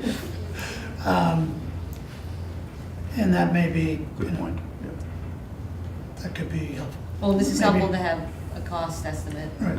Right, exactly. Someone I decides. mean, we know we're talking basically $3 million to do both. Both of what? A track $2 and million, what? one for the amenities building, and $1 million is for the track. Yep. It's called $3 million by the time we get around to it. Right. Yep. Okay, all right. Ready to move to the next item? Yeah. You gotta stay here. So going to new business, calendar. Yes, so what you have in front of you is the work of the calendar committee. Joanna can pipe up at any point to help me talk on how we got here. Both unions had representation. Beth Duddy sat in with us, and we really did start from without a draft this time. We started with this year's calendar in front of us and a blank slate of what next year's basic calendar looked like, and started to talk on what some of the various options were. Among the bigger discussions, I had proposed, along with the leadership team, syncing up at least one of the mid-year PD days so that we can benefit from an opportunity for at least a half day of K-12 opportunity. Because what's happened in the past years is the middle and high school have a January PD day that the elementaries don't have, but it hasn't been placed on a Tuesday. So we have no opportunity, aside from opening of school, to do anything in terms of large-scale keynotes and things like that without getting really creative. And we were doing some of that this morning, and it took about half an hour to get the details to where over 2 days we could get the same speaker to all 4 schools. And Yeah. not perfect at all. So that was a healthy discussion. So we proposed that second middle and high school PD day in January next to the Martin Luther King weekend. So it would be on the 21st, Tuesday, and would line up with the Tuesday afternoons the elementary schools have early release. Outside of that, much of this calendar follows the same patterns of other years. We are in before Labor Day. We have Friday of Labor Day weekend off. That is contractual in our teacher contracts.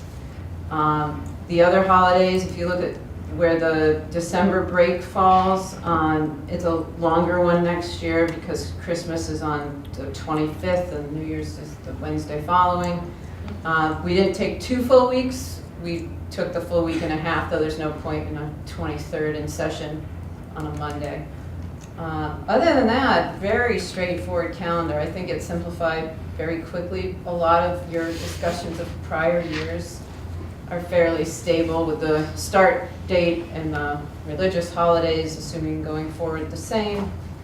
I had proposed, and this might come back for coming years, we lose a lot of efficiency in terms of where the conference days are because they're scattered across the schools, and I know there's some benefit to that in that if you're a parent across multiple schools, you're not crammed to get it all in one day. At the same time, there's some challenge there, and I've had that feedback that as a parent, you're taking multiple days off because they don't sync up. So it's this, 4 or 5 days worth of impact on work schedules and things like that. So there's 2 sides to that discussion.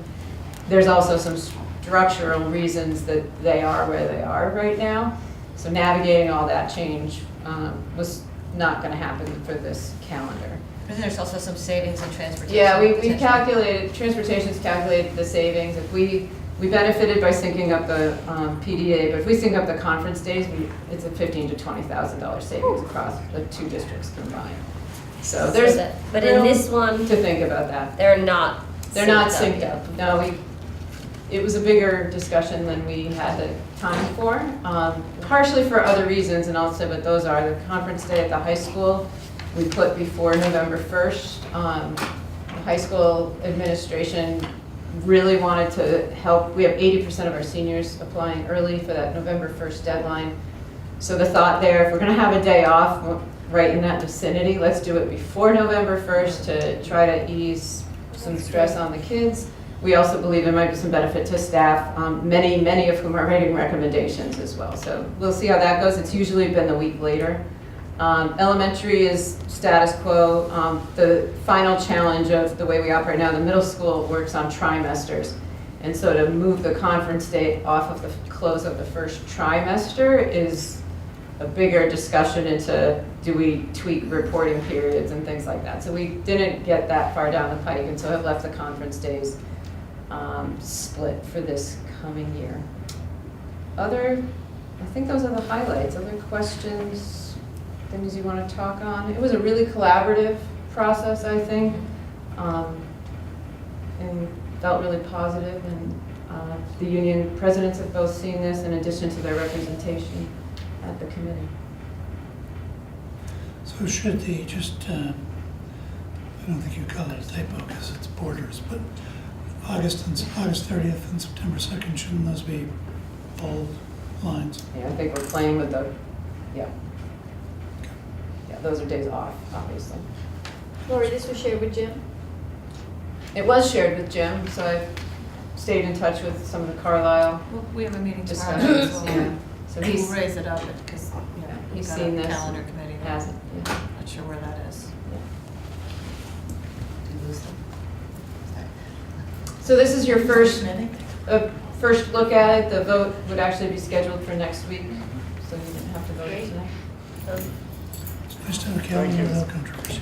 I know, so this is so. Oh, wow. You speak too soon. Yeah. We won't say anything yet, but looks nice and straightforward. Okay, we're good on this? Yeah. So we're going to first reading on a few Yeah. policies.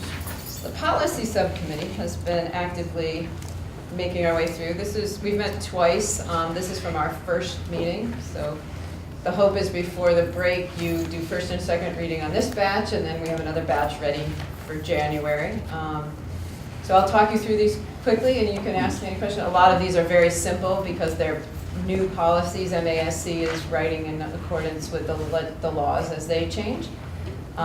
So the first policy, admission of transfer students. This is a policy as you've had it, essentially no change to this one.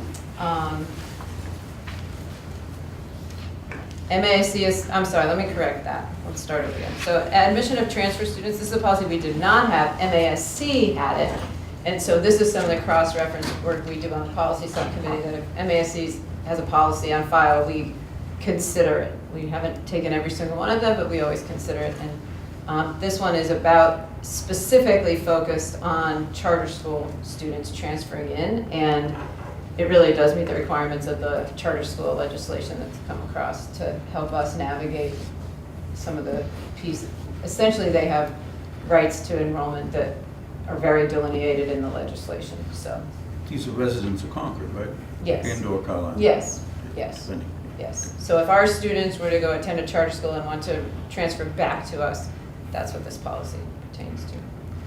The next one is enrollment of homeless students. This is an MASC policy reflective of the McKinney-Vento Act, which we really should have on the books and have not had. So this is word for word the MASC policy, which aligns with our practices for homeless kids and families and ensuring their enrollment and the process that we follow to comply with that. Educational. Sorry, just a question. How do you define, I mean, it's obviously not residents. How do you know when a homeless student would come to our schools? That's in there. It's there. Definition of a homeless student? It's there. Right. How would you know that they were? Well, it's Yeah, a lot I mean, of, it's a challenging discussion sometimes.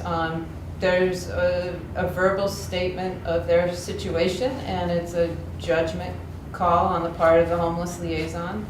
I haven't designated it to anyone yet, so I'm the one still taking those calls and talking directly with families. And the law fairly insists, at least in the short term, you have to err on the side of validating what they're reporting to you. If it drags longer, that's usually when we start to have other questions for families. But it indeed supersedes all the other enrollment requirements.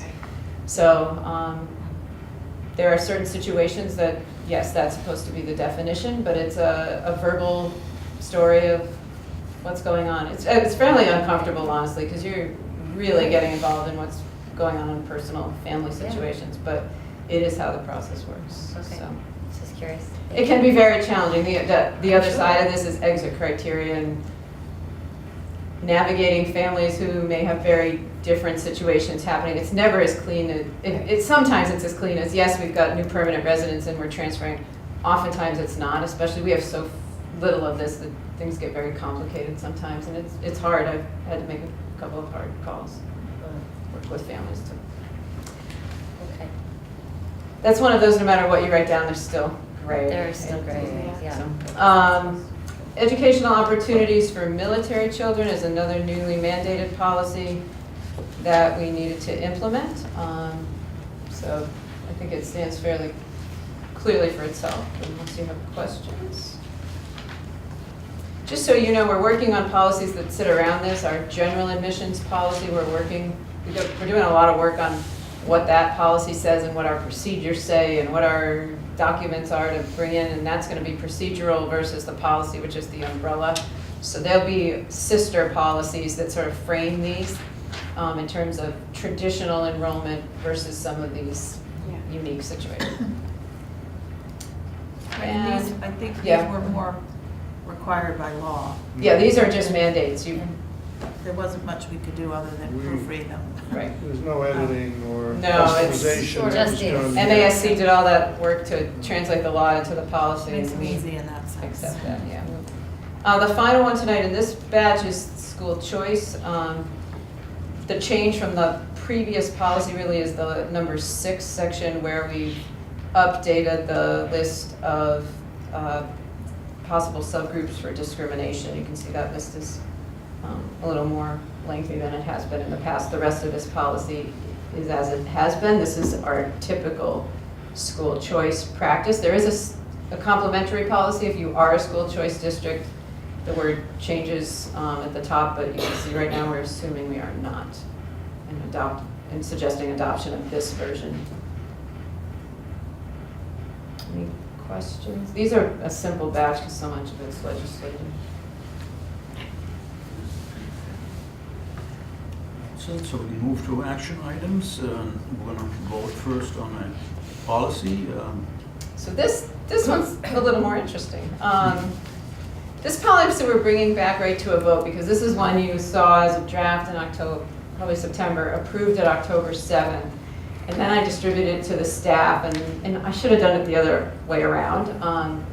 Some policies I've done that where the draft goes out to the staff for feedback, and I was so focused on one piece of this that I didn't do it in that order. So the piece I was focused on in this controversial speaker and topic policy was about the student-initiated forums, and it was new language for us to have a policy that helps to support us when walkouts are happening and things like that. So the timeliness of that was speaking to me.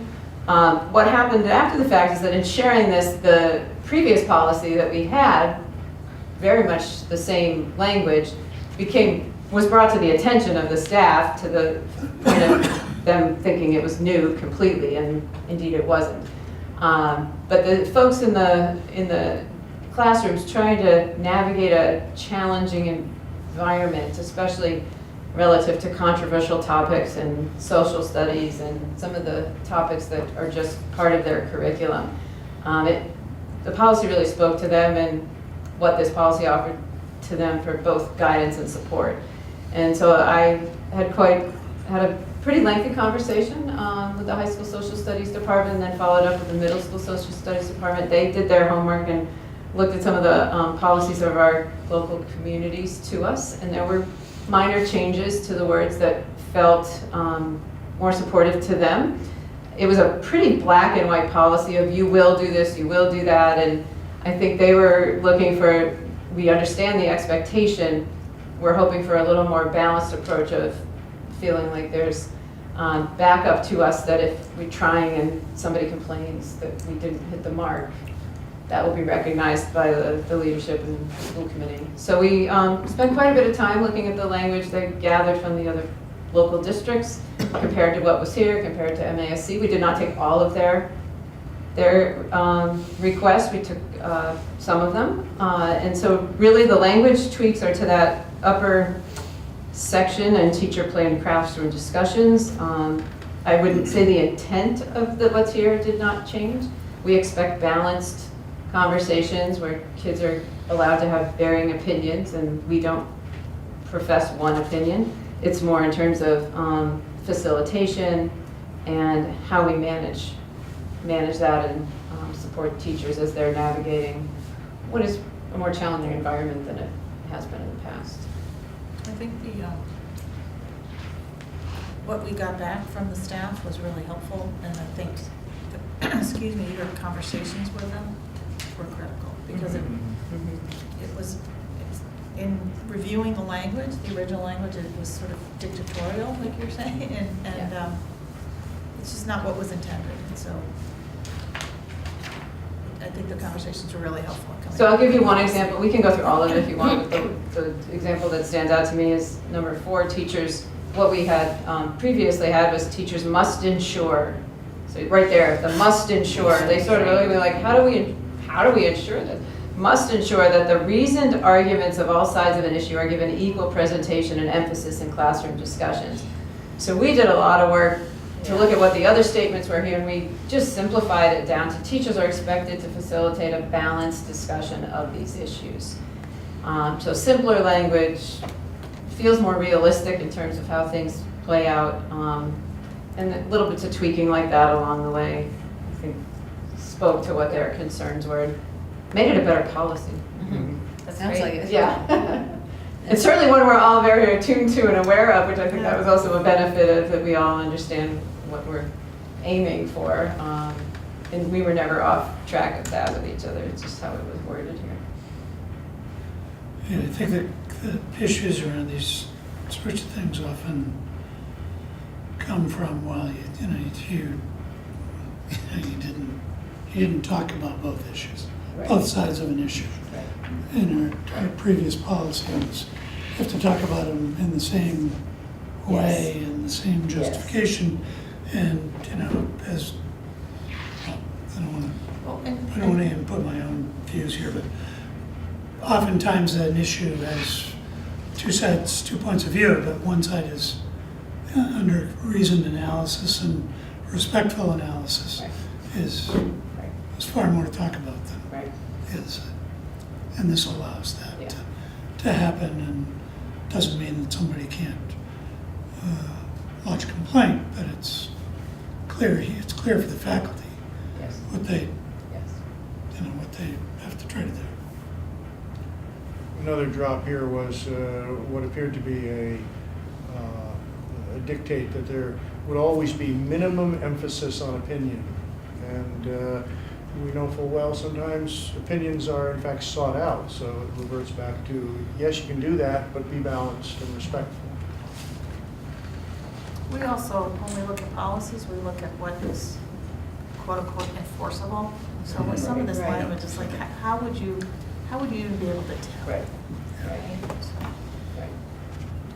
In my conversation with the teachers, intent matters greatly in this mindset. My words to them were, if you're trying really hard to find this fine line, we're going to support you. If you thoughtlessly drop a controversial statement into something that doesn't pertain, then that might be a different situation. And I think the more we talked on how challenging some of these political conversations are right now, to be, really walking a line where we're trying to allow kids to voice opinions and navigate. We want them to be civics minded, and part of these discussions, we don't want to shut them down because we're afraid of them. So I think that was the intent here, and be respectful that not everyone in the room comes with the same mindset, and we need to respect that and value that. So it's been a great process and discussion. And it really landed on primarily items 3 and 4. Yes. Yes. So we did put it on as a vote tonight if you're ready. It is the first time you're seeing the newest changes, so if you want to delay it till next week, we can do that too. I would move to approve the controversy. Let me try that again. I would move to approve policy file IMB, teaching about controversial issues and controversial speakers. Second. Any further discussion? All those in favor? Aye. And that's for both. Yes. That was, I Yeah, moved that motion for to- both. Yeah. Yes. okay. Second for both, aye for both. Aye for both. Aye for both. Aye for both. Now we're going to vote on our high school budget. And the final number on, The final number, 34,687,733 is the guideline number. and that's, That's what we just looked That's at. what they You say that again. got to. Hold on, I have to get back to 34, it. 34,687,733. And that is the reduction from the superintendent's recommended of 34,909,657. and that's the number we by consensus agreed with earlier today. So I'll make a motion, Just to make sure, yeah. make a motion that we approve the recommended FY20 adjusted budget to, for this regional high school, It's late. I'm glad I'm not the only one feeling it. I'll move that that we approve the adjusted budget for the Concord Carlisle High School to $34,687,733. Second. second. Any further discussion? Lots of seconds. Any further discussion? No. All those in favor? Aye.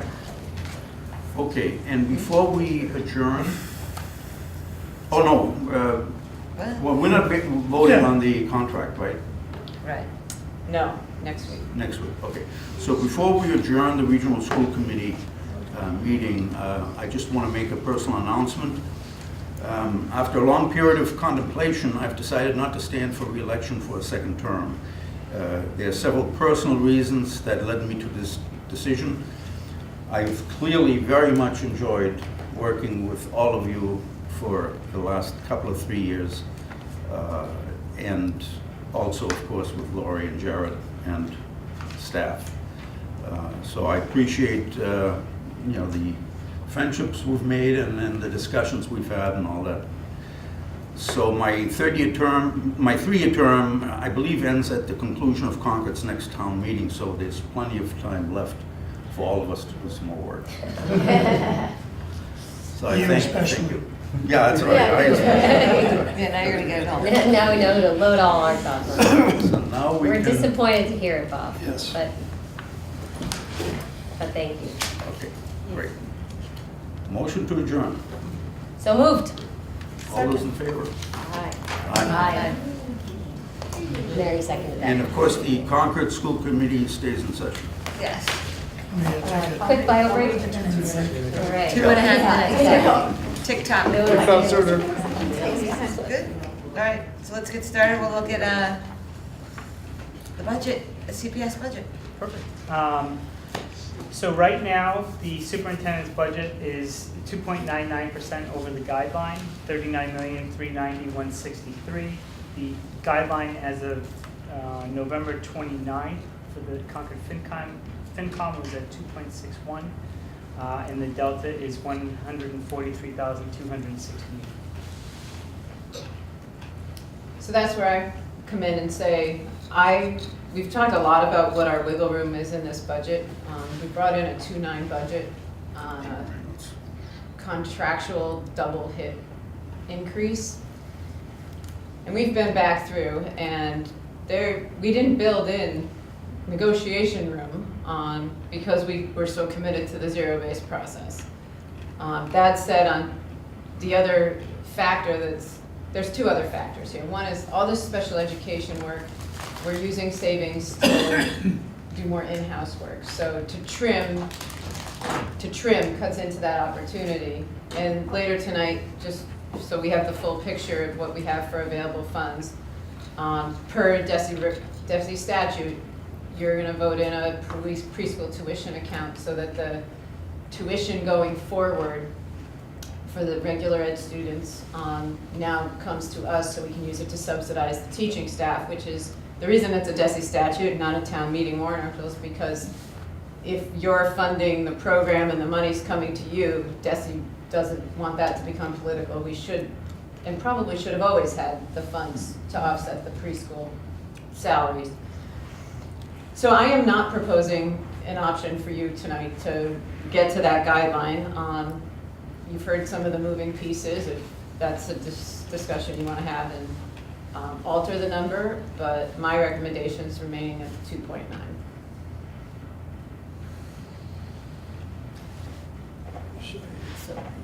I've spoken with you about this, and what I think is telling and significant is that there are no new initiatives. No. I don't think that the revolving fund is, I think it's a necessary piece of management, housekeeping, good for the town, good for the schools, makes sense. Doesn't change spending commitments on the part of anybody in this town, however. So to me, that's an aside, an important one, necessary one. What leads me to support the number that you put forward is that there are no new initiatives, and that the only changes being made are ones that are very advantageous to both kids and the budget in terms of how we take care of our special education obligations, which are never going to go away. The question only is how are we going to handle it. So I regret that we can't conform to other recommendations in town, notably the FinComs. Thankfully, the gap is not huge, and you worked hard to keep it as small as you could. In fact, I don't think you were working on a gap. You were working on what are the minimal educational needs that they're going to satisfy K-8 in this town. So, I'm supportive of it. I guess I'd say similar. I've asked questions. I'm sure we were all on the phone with Lori this week. I mean, as we all know, especially on the budget subcommittee, I feel like I've been very entrenched in these numbers from the beginning. And when you came to us with 2.99 first, it was obviously a very clear, bare bones needs. This is what we need. This is not a fund, a slush fund in case we need other things. It's exactly what we need. Based on the guideline from the Finance Committee that was not revised recently, I came back and I asked this, my question to Lori was, well, is there anything that's changed in the past few weeks that would make us think, well, we could bring this number down a little. We don't quite need as much. And if anything, the answer was no. All that's changed is that we continue to work on special ed and continue to see more ways that we could be more efficient if we put the money into it now. And that if we cut anything, it's only going to cost us more in the long term, both in terms of services and finances. So based on that, I'm right there. I don't feel like we should cut. I feel like to cut our budget would actually be a bad idea financially and cost us more in the long run. I mean, because that's what it's going to right now. I think, and I will say it again, the work, Jared, that you and the whole team have done on this zero-based budget is incredible.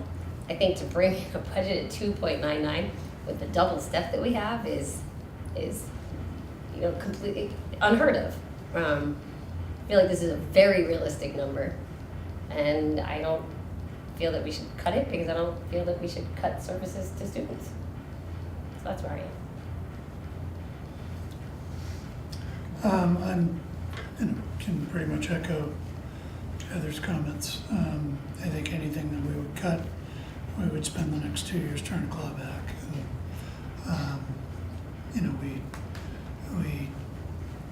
Jared and Lori and the rest of the administrative team went through an exhaustive process on the zero-based budgeting piece, and this is where it is.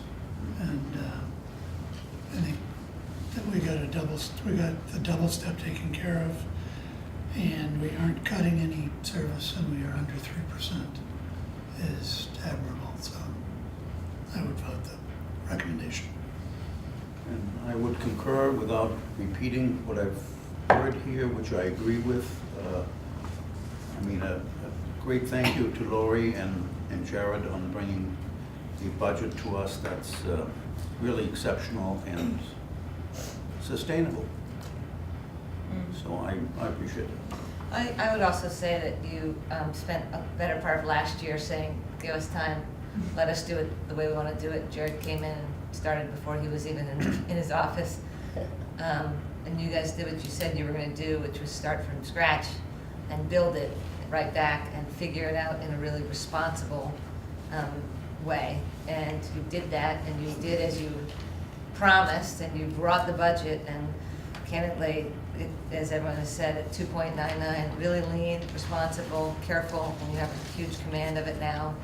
And I was like, wow, too, with the double step and everything. So, I'm a bit surprised that it's been pushed further because it's even lower than what the Finance Committee was talking about as their sustainable rate. I'm not sure why that is. I'm hopeful that they can, see that this is really lean and responsible and excellent work. And as you say, Bob, I think sustainable. So I very much support it and support the work you guys did. I think that's one of my concerns. If we shave down to the 2.6, you're going to need to make that back up again because it's going to be a limiting factor somewhere. Something's going to get shaved that we've got to put back, or to Heather's point, we limit our ability to continue to adapt special ed because we don't have any means to put out for a certain position we might need to keep kids in district, which will offset the salaries, but you need a little cash flow there. And I just think it's too limiting, and we brought in a budget we're really, really proud of, and I appreciate the support because we don't have anything to offer you that feels like the right decision in terms of getting to the 2.6. So I think it's important to point out that the approach you're taking on special ed is fiscally sound. More than, and we yes. should be Yes. supporting that Yes. transition. And we could probably support it more than this budget does. Yeah, and to still long-term justify it. sustainability, to have this room where we've budgeted in for a certain thing and we haven't shaped it to get to the guideline allows us to keep going, which is going to bring down your out-of-district costs, which might mean we can sustain closer to these numbers. Because you notice we have not promised you under 3% going forward because we don't know that we can do that. But SPED is the last big ticket item to keep us at this kind of a number. But we got to keep going with what we're doing, or we'll run out of the offsets. So, well, I appreciate that very much. I know this team will too. 'Cause Yeah, well, a huge team effort to get to the 2.9. Yeah, thank the team. And we'll look at it again, we'll vote in the action items, but. No, that's Sounds like we are all on the same board. I'm because I'm grateful for that. very confident in what you've done. No doubt. All right, so CMS facility update? Oh, boy. Who gets that one? Yeah, I think we've start. had You want to the start out? precursor to that. Yeah. We're getting the punchline. This is the standing spot for the middle school discussion of precursor to the warrant article and what you want to do there. I think we've got it queued up pretty well, so you can take it from there and decide what you have left to say tonight. The same option is there to bring it back next week as we process. So I'll jump in with, obviously the update from the MSBA that Lori shared is disappointing. We've shared it with the Facilities Planning Committee, who have all shared the same response, not surprisingly. Disappointing, but most have responded with something along the lines of, let us know what we can do to help move this along somehow. From the standpoint of that committee, which obviously makes recommendations to this one, it has been clear, everyone there stated beyond a doubt that replacing our facility is a high priority and that it should be done as soon as possible. So I'm just going to get us back to that discussion of how long do we wait before we start talking about doing this alone. And as Wally said, if we're talking about a feasibility study alone, we're not just talking about the feasibility study. We're talking about the question of, do we have an appetite as a town to look at building a middle school without the state funding? There are a bunch of factors that come into play. Of course, there is precedent for this. We built Willard without any state funding. And there are a lot of ways in which that has paid itself back in a way. We designed that school to be just what we wanted it to be. And I don't think I'm out of bounds to say it runs the most efficiently of any of the elementary schools, right? I mean, Definitely, physically, facilities-wise. No questions. So there can certainly be advantages to designing our own way and not being tied into MSBA specs. That's not to say I would say just go it alone for that. Obviously, the biggest question becomes, how long do we wait and how much money do we have to put into these buildings? How much good money are we throwing after a bad facility for how long? To Wally's point, this could happen at any time. We don't know exactly. The estimates, obviously, from Feingold Alexandria that we were looking at were that if we were to stay in the building for 10 years, that we should put in $47 million into it. Clearly, that's not going to be the path we take. But as we've said before too, even if we were to start building soon, we're still 4 to 5 years out, depending on the process. So that space between a 5-year timeline and a 10-year timeline is the question. Could we make it longer than 5 years without putting in millions of dollars? Maybe, but maybe not. We also don't know when the next thing is going to go. I mean, we had issues with septic again recently, and things could go that all of a sudden, as Wally said, send us out of the building temporarily, and then we really have an issue to deal with. So it just starts to become a question of how long can we safely wait. So obviously I'm leading to my opinion here, trying to give some background, but my personal opinion, having worked on this a lot over the past 2 years, is that we need to really have this discussion in town, and that it's time for the discussion. It's time for public forums. It's time for a full community discussion on, are we ready to look at going this alone? And the only way, or the real way to have that discussion, is to submit a warrant article for town meeting. And if we submit one now, this week or next week, it is as a placeholder. We're not deciding now that we're definitely going to request money for a feasibility study. It would entail a real project over the next 4 months to run a community discussion that would include forums and surveys and all kinds of ways to get input. We would obviously have to do a lot of legwork in terms of collecting data and research and figuring out the case. We don't know all the answers yet that will come up in those, because a lot of questions will come up. But personally, I think it's worth starting that process. So throw it out there to you guys for thoughts. Are we ready to vote? Oh, boy, Bob wants to get efficient in his last few you months sounded here. so convincing that I'm just 1 out of 5. That's lost my composure. That's my personal opinion. I'm glad I could convince you so quickly, though. No, I mean, it's clearly a very serious discussion we have to have, and I think what you said makes a lot of sense, that we put a placeholder in, and then the real work and the real discussion and the real input we get from the community and so forth. Ultimately, needless to say, it's the residents who are going to decide on this. So it is.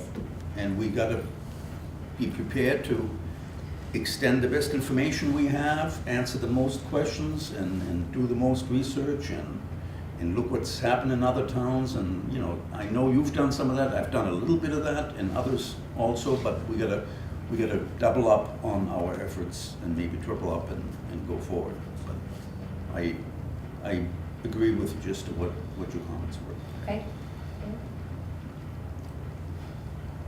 I said a lot an hour and a half ago. Exactly. And I think it's a process we need to go through to determine that we would move the article.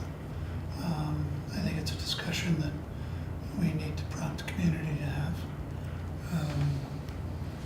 And there's the piece of this that can't be taken down to dollars and cents, that deals with the quality of the space we are teaching middle school in. It is not, we're teaching middle school to half the kids in a building that was designed for elementary school kids and have been for years.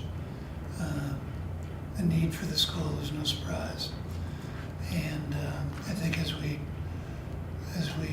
since we started the facilities committee and started to look at the numbers, it certainly started to make more and more sense to me that we were going to have this inflection point at some point where if we aren't successful with MSBA, we're going to have to go to loan, or we're going to spend more money to not spend any money, which doesn't make any sense either. So I think it'll be an interesting discussion with the community, and we'll see where it goes.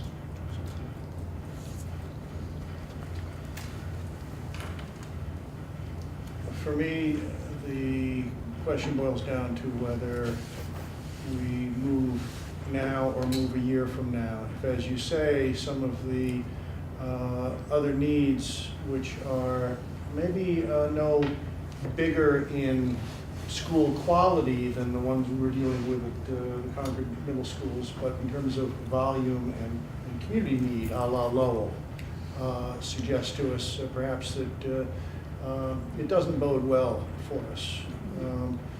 The question I'm wrestling with is, will this town be even more unequivocal about its support to go it alone in a year than they are now?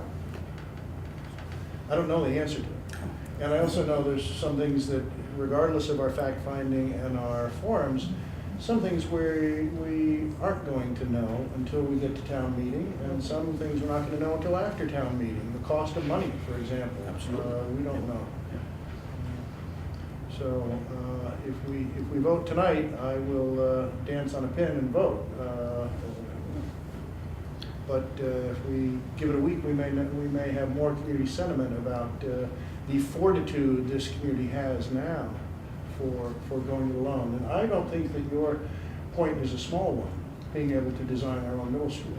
Mm-hmm. Now, that doesn't mean we shouldn't seek state support. We send a lot of money up the hill called Beacon Hill. We want to get a little bit back because our citizens want it, demand it, deserve it. And we've got to try our best. What does our best mean? Does it mean 2 years or 3 years is what I'm wrestling with. I would say, just to clarify, if we did this, we would, I think at least, we should still submit an SOI for MSBA again this coming February.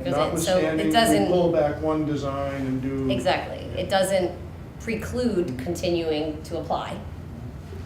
True. Just and to put that out there. Without prejudice on the part of MSBA.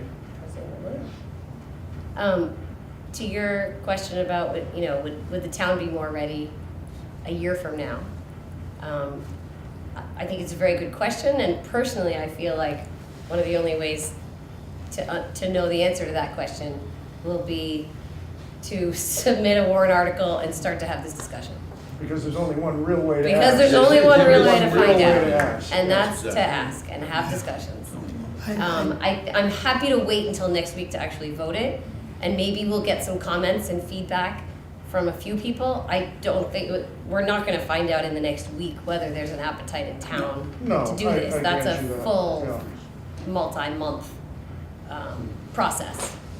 But we can certainly wait until next week to vote if we wanna see if we do get some comments and feedback. Yeah, we can't provide any more information between now and next week of value to people that are trying to make a decision, and that's not what we're trying to decide. Right. We're trying to decide to put a place. Are we kicking off a discussion? Exactly. And I don't, this is again more of, post the decision to put it on the warrant, but I think the only thing that would happen between now and next year that would be different and would make the challenge different is if something unexpected and negative happened to one of the buildings. I thought you were going there, yeah, the risk factor. That's the risk we're taking. why continue to do that? Because we're only, we're kicking the can down the road, and it's a big can. And I don't think it's, I believe we need to have the conversation, because in the end, it's not our money we're talking about. And It's we the don't know where we townspeople's would money. put 400 people. And we need to, we need to give people the opportunity to make this decision. And we need to give them the facts. And based on the facts I've seen to date, without prejudice, but suspect that we'll be advocating to move forward with this. But because we've seen a lot of numbers, we've been on this committee together. We need to bear those out. We need to talk to the other side of the town operations and get some more information about all the things we've mentioned tonight that will help people make the decision. And hopefully, this is a big pill to swallow. Question. I think at some point, if it looks like the best way to do this is to start to move forward this year, I suspect in 3 or 4 years we'll be happy we made the move. Or you'll be happy because the rest of us will be. That's right. I do think to keep in mind, placeholder, yes, but also because we believe it's time. Mm-hmm. And I don't think that I'm hearing any question about the fact that we really are behind a new school for these kids and these families. It's Right. something that we believe it's really overdue. We've been talking about it since. It's well overdue. Last 10 years that I've been in the middle schools. Yeah. And so I think we have to make a case for it too. It's going to come down to money, obviously, because we won't be getting the reimbursement and how that affects people more than anything. And we really have to do our due diligence to know what we're talking about. And candidly, I don't know, could we vote on something tonight, because I don't know what the number is exactly for a feasibility study. We should have some, maybe you guys do, I don't know. We've done quite a bit of research. Do you want to? Sure. So we've talked to a few different school districts. I talked to MSBA. MSBA wouldn't directly give me a number, but they advised me to call other middle schools that have done a project in the last couple of years. That was actually today. But I did talk to a number of districts. They recommended about 1.5, not to exceed, but that would also include OPM. So that's what drives up the cost. OPM will be about 300,000. Yeah, 300-400. Yeah. Okay. So about 1.5 should do the trick. And OPM for everyone stands for? Owner's project manager. Owner's project manager. So that's your And you person who apply comes it. and manages the whole project. You Right. apply it. Yes, you will. And also, I want to point out that another bit of due diligence that we should be doing is this aspect of how MSBA, at least, not the reason to spend a lot more money, but the flexibility you have and how, some things that Concord would want, would want to see in the school, I would suspect would be challenged by MSBA. There's no Well, question. just to put, the easiest example is that the MSBA does not believe a middle school needs an auditorium. So let's look at our performing arts program and try to imagine a middle school without an auditorium. They recommend a cafetorium. And that constrains some So of that- our possible approaches. That constrains a lot of our approaches, right. Now, if MSBA came through and we were in their process, we would be looking at how do we add on an auditorium that's, and we wouldn't be reimbursed for that part. But if we are doing it on our own, we don't have to be kind of adding things on piece by piece that we believe are necessary. So just. Yeah, but I think our experience, I'm down the rabbit hole now, but our experience with the high school was some of those things we want that are above and beyond what MSBA is willing to give us, we have to separate physically from the rest of the building. The extra which is what we gym did is- with the alternate right. gym, which was a suboptimal way to do that. We spend more money to get less than we could have done had we been able to design it. But those are those are certainly things that we need to consider. Some of them will be things that come out if we do a feasibility study. Right. They'll be beyond the scope of what, you know, we're gonna be able to do between now and town meeting, but,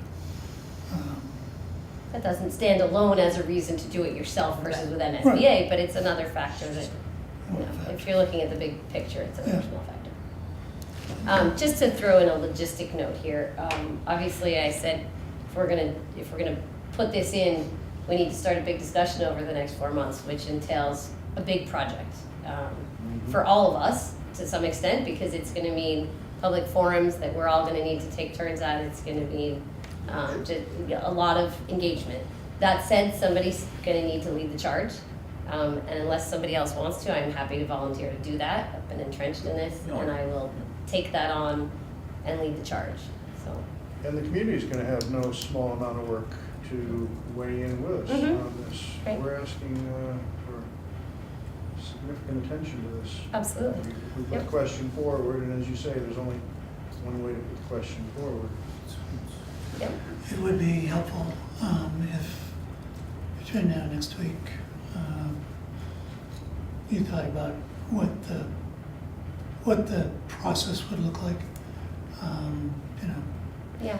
do we need it? I have somewhat, but we can talk about it more next week. So, you know, because the sooner we get going on this, the better. Yeah. So. Yeah, if you'll have input or questions, they can just. Yes, direct them input to or you. questions, direct them all As to you- me. You work with Laura and Jared and. Yep, and start I that. will kind of start to sync that up. Is the presumption there that we're not going to consider voting tonight? I shouldn't say we, I mean, we didn't, I shouldn't have said whether we would or Yeah, not. I'm not sure we've gone there. Would we haven't said that Is it on we would here know as- more or less in a week, other than, would the number change, Jared? It doesn't matter really, because it's a placeholder number anyway, correct? Yeah. You know what, it's not on here as a vote. We did not put the warrant articles on as a vote. Yeah, I I was just gonna say- anticipated your not readiness. We can just move to the warrant articles right now. They basically will cover this. Three, you Right. can just look at them. They're not, Right. as she says, not on the vote, it's not for the vote, but in essence, I think it'll help Right. move I us think we along. have the discussion. I'm fine voting next week. There's no Yeah. reason to rush into a vote tonight. Right. But it's good to get to where we are now. Yeah, that Good sounds with that. reasonable. I mean, if we look at the articles that are proposed, Yep. I would advocate for starting at the last one, just because that's where we talk on the budget. Yep. And it sounds like it's before the vote, but we're in agreement on, we'll put that number in after the vote.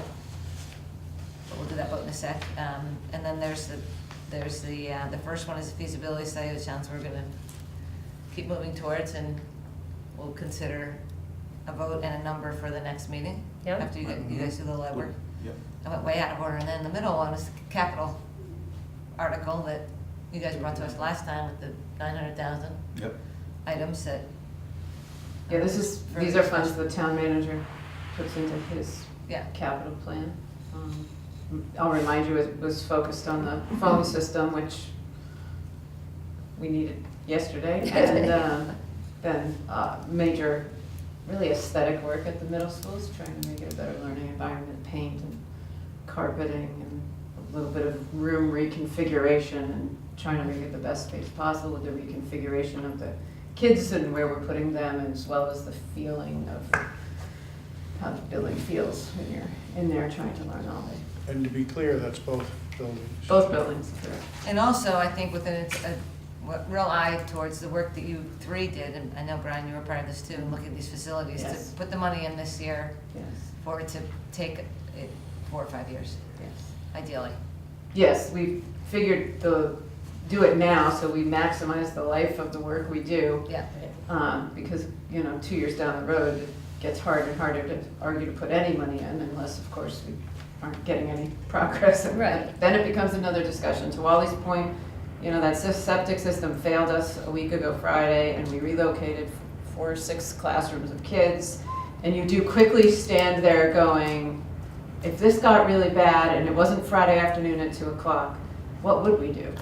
So, we're working with the septic folks who are giving us Band-Aid approaches to fixing it and trying to get it more stable, but there's just always something looming that you don't know what's next. That's the other fear I always have, is there's just so many systems that are aged, it could be anything at any point, so. Any other questions about the articles or comments? No? And, I mean, just the timing of delivering the warrant articles to the town on Wednesday, following Right, our so- next meeting, that's, Well, so they're Within- actually due yesterday. I've Yeah, already told yeah. the town manager's office that we were meeting tonight. okay. So we'll loop back with his office and explain, we're still in the throes of discussion. We are not the only board and still in discussion. Okay. And that final votes will be made the 18th. So, Yeah. But they were draft articles, right? they're draft articles. The So- formal deadline is January Right. 3rd. So we're still well within all of the deadlines and due dates. They like to have almost status updates, I think, as things move along. Okay. We have this one other article to create, to create a school property fund. This is a housekeeping piece where for the use of any of the facilities, the CPS facilities, we have not had a vehicle to collect that rental fee. We do collect funds that offset directly to the custodial payment. Back to the, if you're offsetting, you can collect it and distribute it, but if you're just collecting it and then you're gonna use it for future needs against what it was payment for, you need a vehicle to do so. So we have not been collecting $15,000, we're just shy of that annually. It's going into the town's general fund because we haven't had the system to do that. So there's no statute that lets us just do this by ourselves. We do need a town meeting vote to collect it. So this article would be to establish that revolving account. It's really straightforward housekeeping, I think, in terms of just, and those funds do have to be used towards the facilities. For the and preschools. upkeep of what the This makes sense. rentals I for. remember saying several times in the past few years, this doesn't make sense that we don't have the account coming in here. So I'm glad we're cleaning that So- up finally. But the process is we vote to establish or create the account, and then it goes to town meeting as a. Because this one, yes, not the preschool. The preschool is Right. separate. Right. This Sorry. is, this I'm is sorry. Sorry. the revenue for incidental rental fees.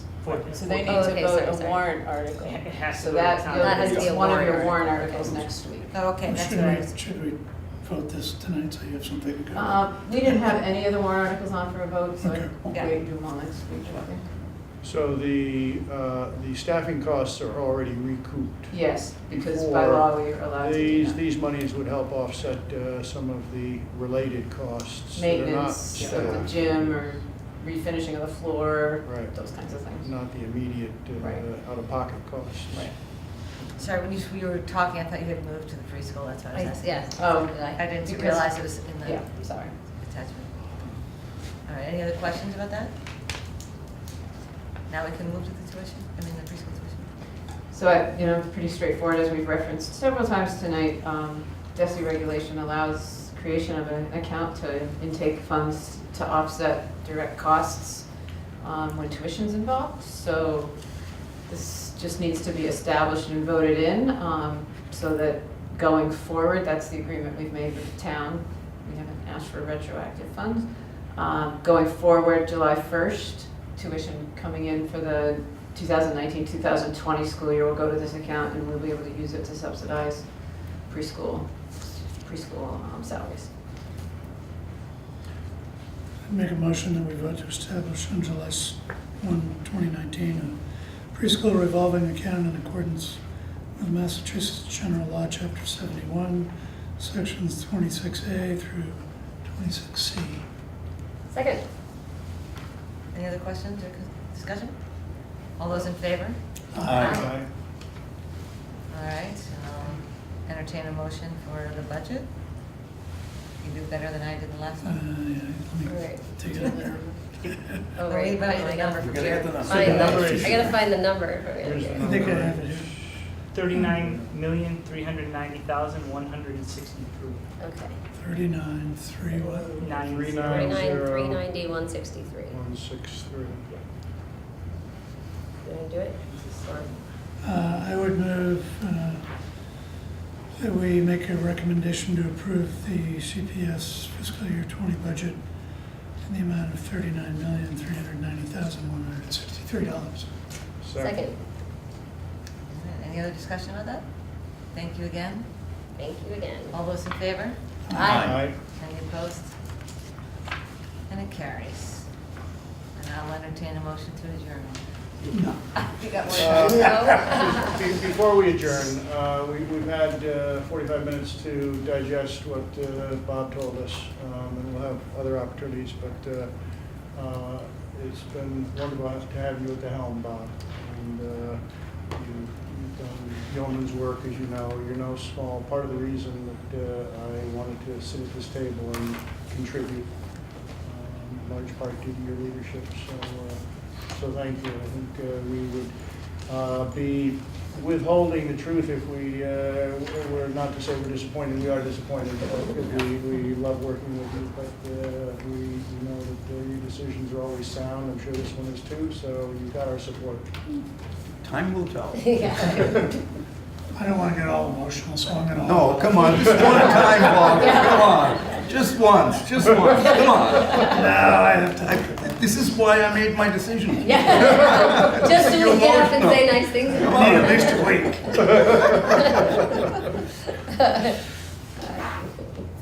For now, This will be a roll. Yeah, that's right. We'll say more nice things about you. He's around for a while. That's right. For now, I'll move we adjourn. Second. All those in favor? Aye. Think about exactly what pound of flesh. Throwing in the accolades.